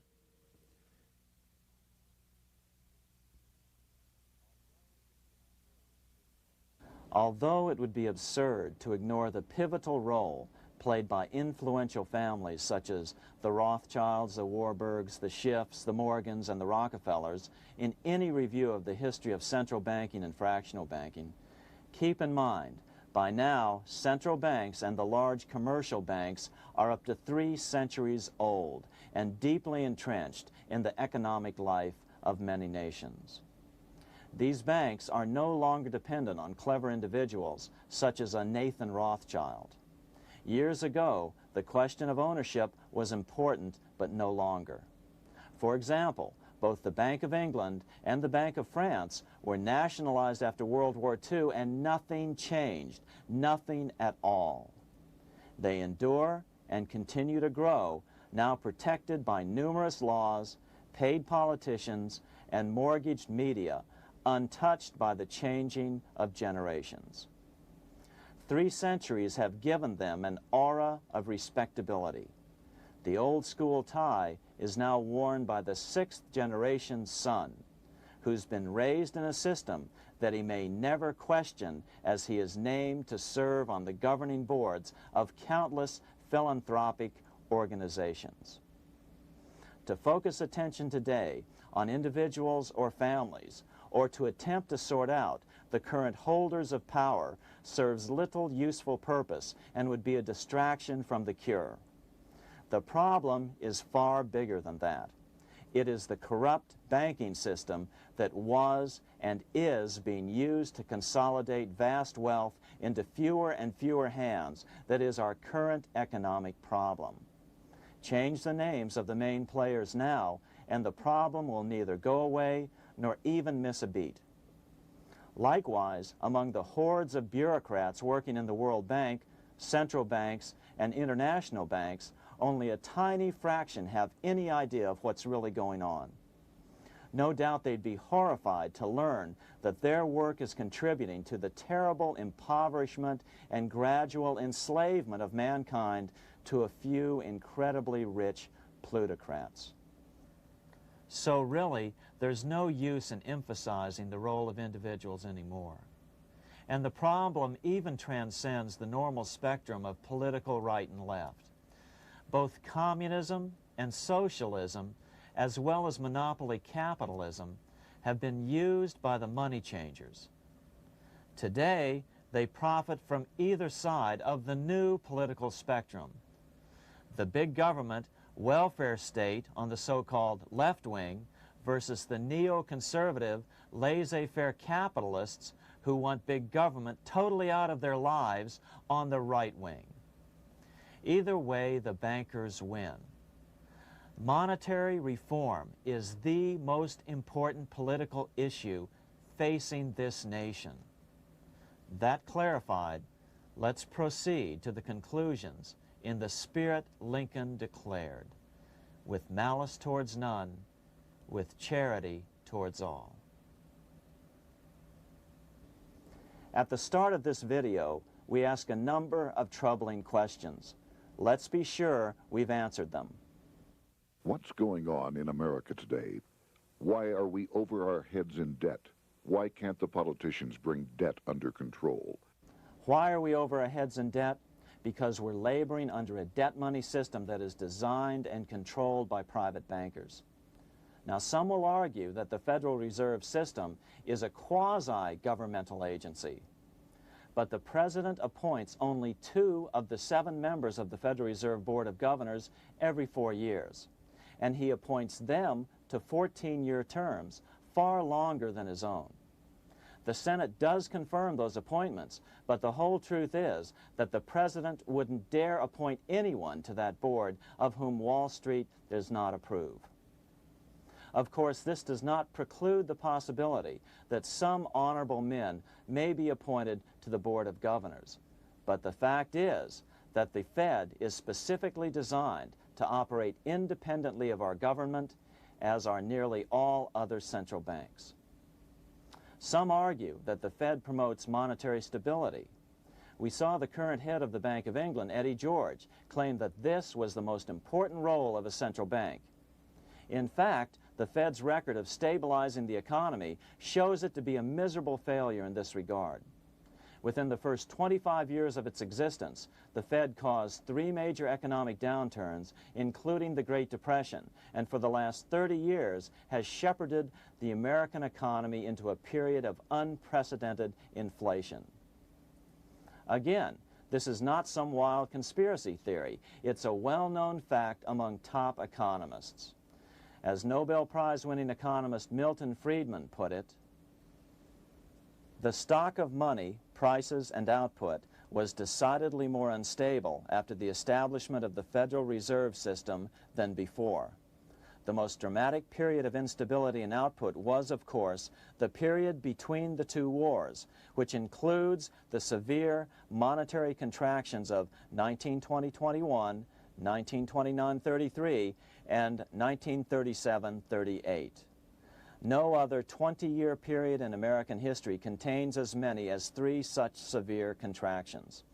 This evidence persuades me that at least a third of the price rise during and just after World War I is attributable to the establishment of the Federal Reserve System, and that the severity of each of the major contractions, 1920-21, 1929-33, and 1937-38, is directly attributable to acts of commission and omission by the reserve authorities.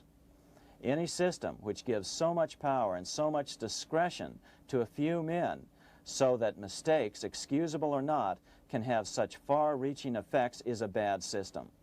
It is a bad system to believers in freedom just because it gives a few men such power without any effective check by the body politic. This is the key political argument against an independent central bank. To paraphrase Clemenceau, money is much too serious a matter to be left to the central bankers. We must learn from our history before it is too late. Why can't politicians control the federal debt? Because all our money is created out of debt. Again, it's a debt money system. Our money is created initially by the purchase of U.S. bonds. The public buys bonds like savings bonds, the banks buy bonds, foreigners buy bonds, and when the Fed wants to create more money in the system, it buys bonds, but pays for them with a simple bookkeeping entry which it creates out of nothing. Then this new money created by the Fed is multiplied by a factor of 10 by the banks thanks to the fractional reserve principle. So although the banks don't create currency, they do create checkbook money or deposits by making new loans.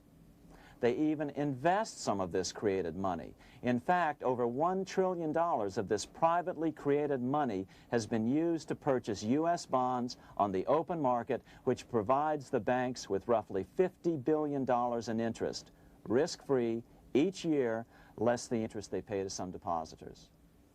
In this way, through fractional reserve lending, banks create over 90% of the money and therefore cause over 90% of our inflation.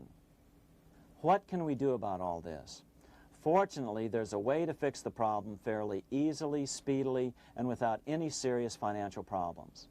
We can get our country totally out of debt in 1 to 2 years by simply paying off these U.S. bonds with debt-free U.S. notes, just like Lincoln issued.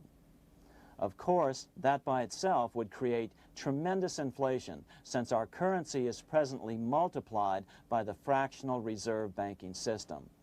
But here's the ingenious solution, advanced in part by Milton Friedman, to keep the money supply stable and avoid inflation and deflation while the debt is retired. As the Treasury buys up its bonds on the open market with U.S. notes, the reserve requirements of your hometown local bank will be proportionally raised, so the amount of money in circulation remains constant. As those holding bonds are paid off in U.S. notes, they will deposit this money, thus making available the currency then needed by the banks to increase their reserves. Once all the U.S. bonds are replaced with U.S. notes, banks will be at 100% reserve banking instead of the fractional reserve system currently in use. From this point on, the former Fed buildings will only be needed as a central clearinghouse for checks and as vaults for U.S. notes. The Federal Reserve Act will no longer be necessary and could be repealed. Monetary power can be transferred back to the Treasury Department. There would be no further creation or contraction of money by banks.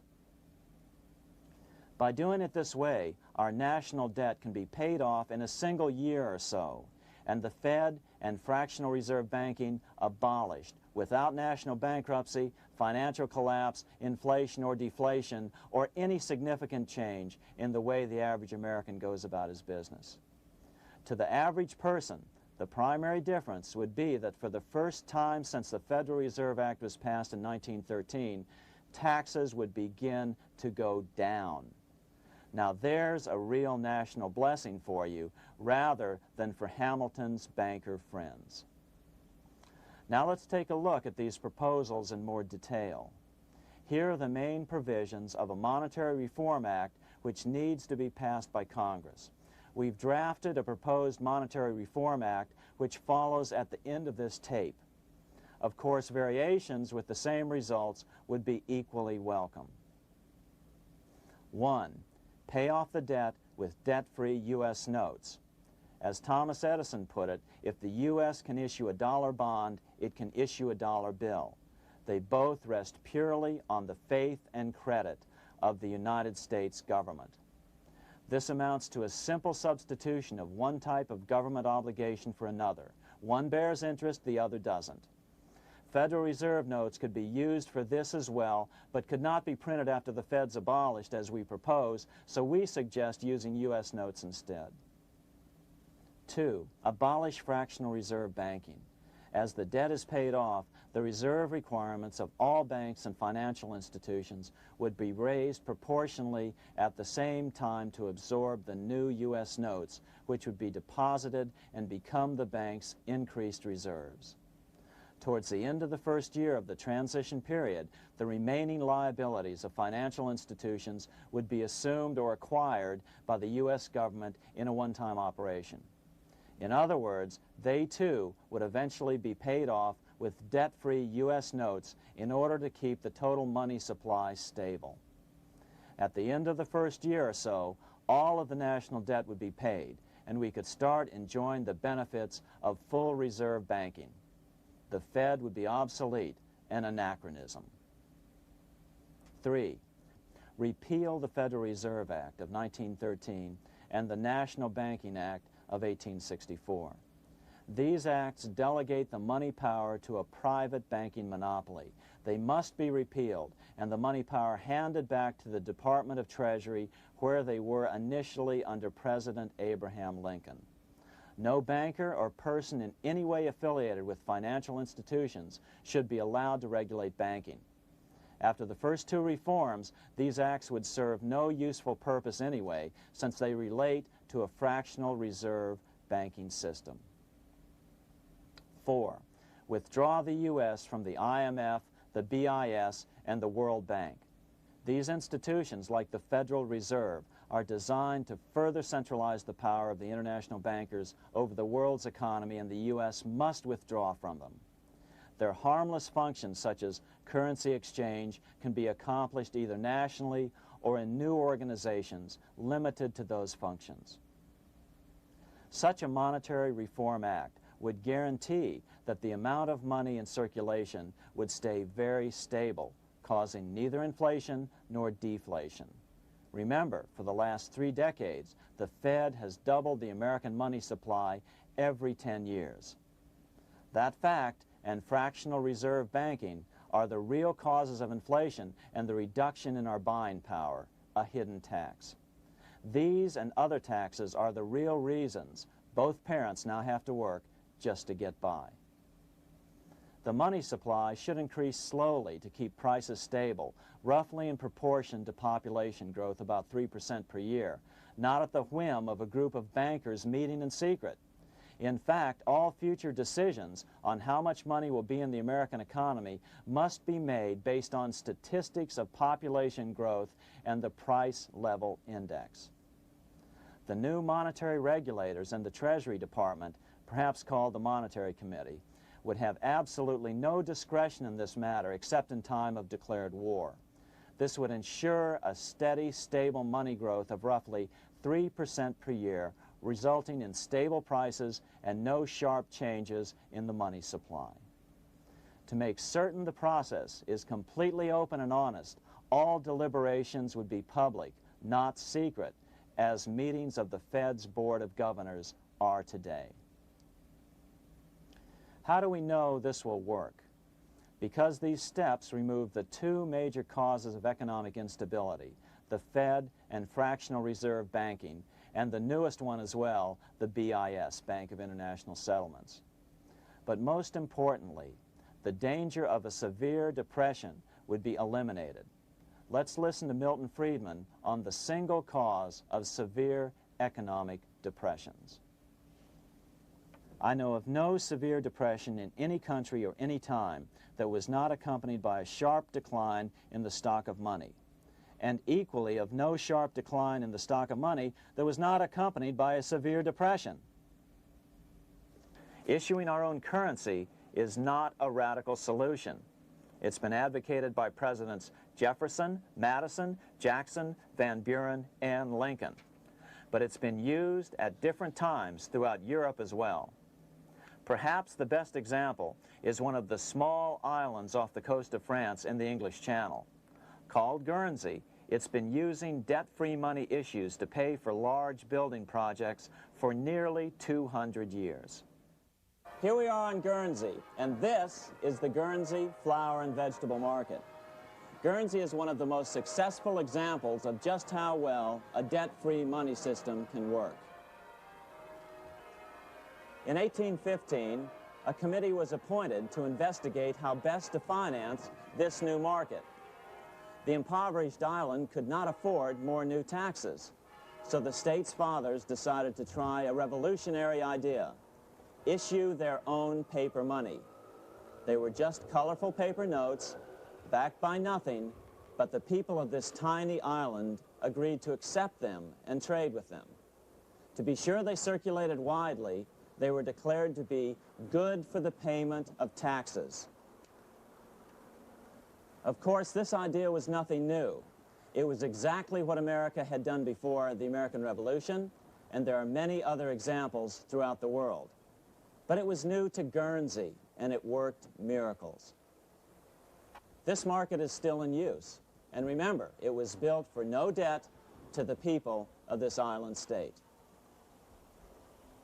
But what if we follow Guernsey's example? How would the bankers react to these reforms?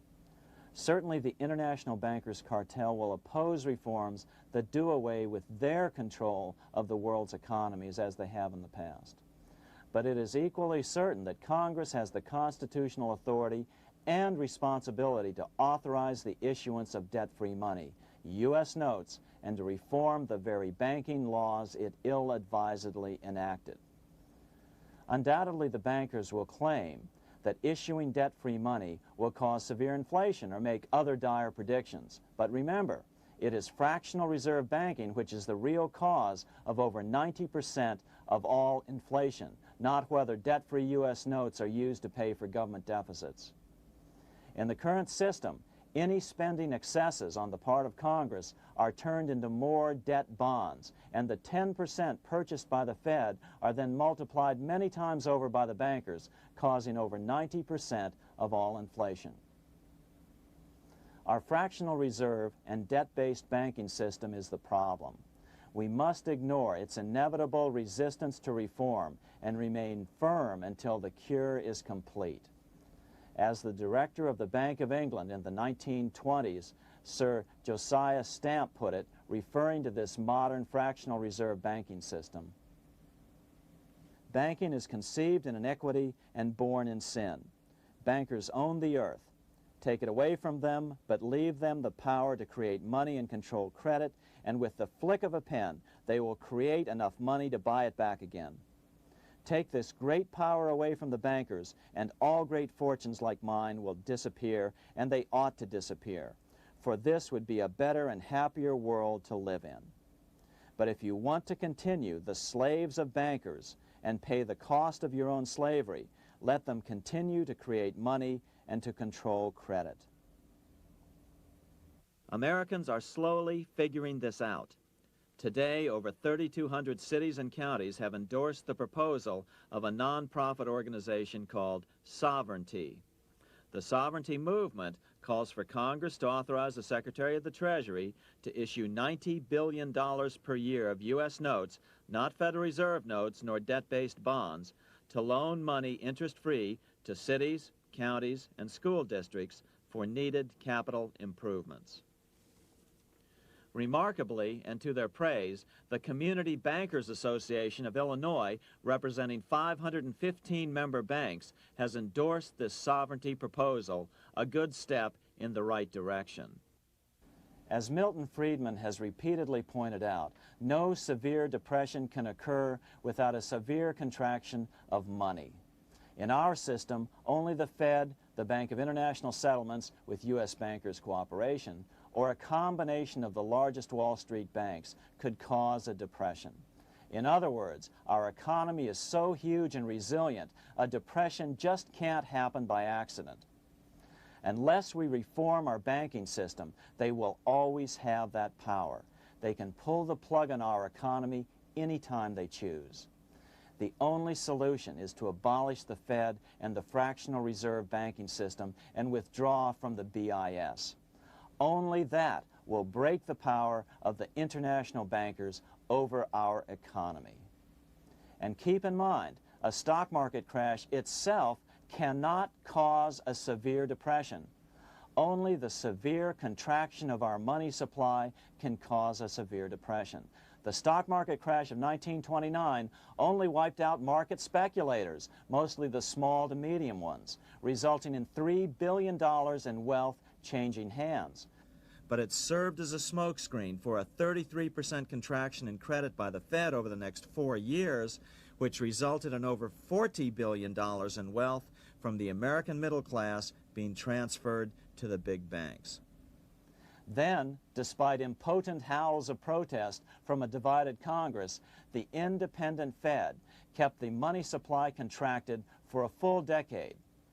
Only World War II ended the terrible suffering the Fed inflicted on the American people. In a depression, the remaining wealth of the debt-burdened American middle class will be wiped out by unemployment, declining wages, and the resulting foreclosures.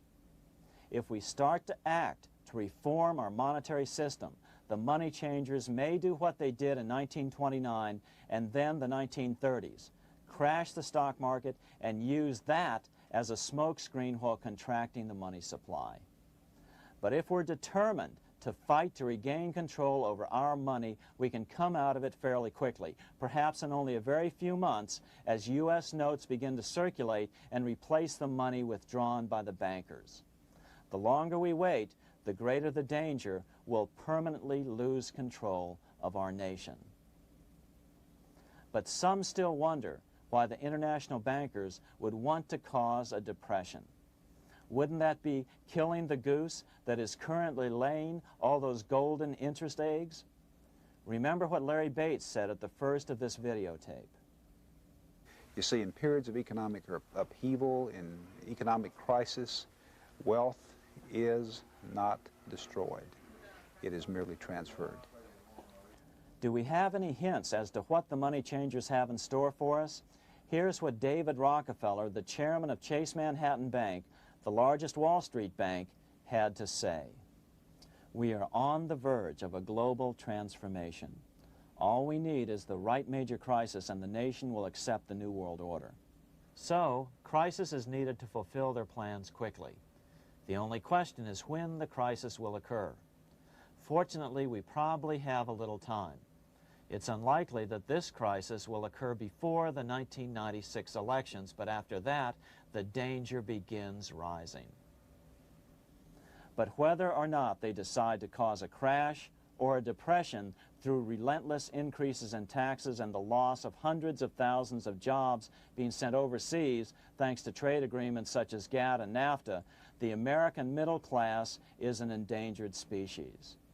Cheaper labor, including slave labor in Red China, which Harry Wu has heroically documented, is being used to compete with American labor. In other words, money is being consolidated in fewer and fewer hands as never before in the history of this nation or the world. Without reform, the American middle class will soon be extinct, leaving only the very rich few and the very many poor, as has already occurred in most of the world. We've been warned of all this by congressmen, presidents, industrialists, and economists down through the years. Religious leaders, too, have seen the danger. About 1898, during the time of William Jennings Bryan, Pope Leo XIII put it this way. On the one side, there is the party which holds the power because it holds the wealth, which has in its grasp all labor and all trade, which manipulates for its own benefit and its own purposes all the sources of supply, and which is powerfully represented in the councils of state itself. On the other side, there is the needy and powerless multitude, sore and suffering. Rapacious usury, which, although more than once condemned by the Church, is nevertheless under a different form, but with the same guilt, still practiced by avaricious and grasping men, so that a small number of very rich men have been able to lay upon the masses of the poor a yoke little better than slavery itself. More recently, during America's Great Depression, Pope Pius XI spoke of the same problem. In our days, not alone is wealth accumulated, but immense power and despotic economic domination is concentrated in the hands of a few.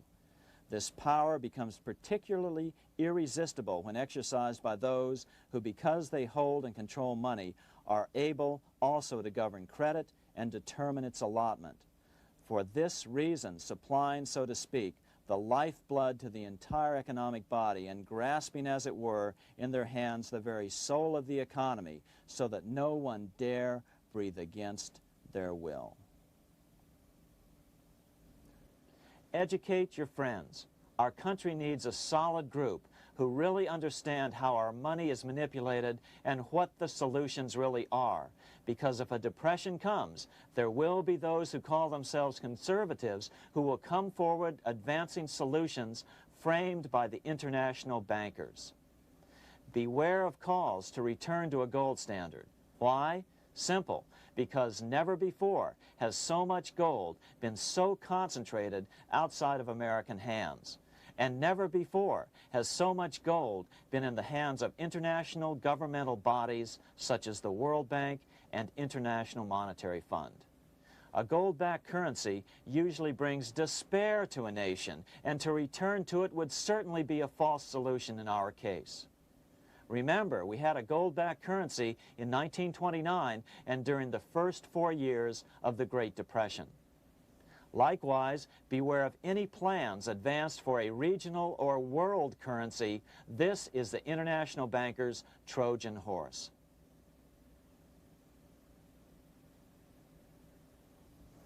Educate your member of Congress. It only takes a few persuasive members to make the others pay attention. Most congressmen just don't understand the system.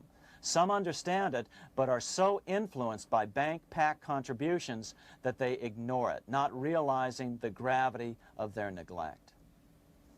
We hope we've made a valuable contribution to the national debate on monetary reform. It remains for each man to do his duty, consistent with his state in life. May God give us the light to help reform our nation and ourselves.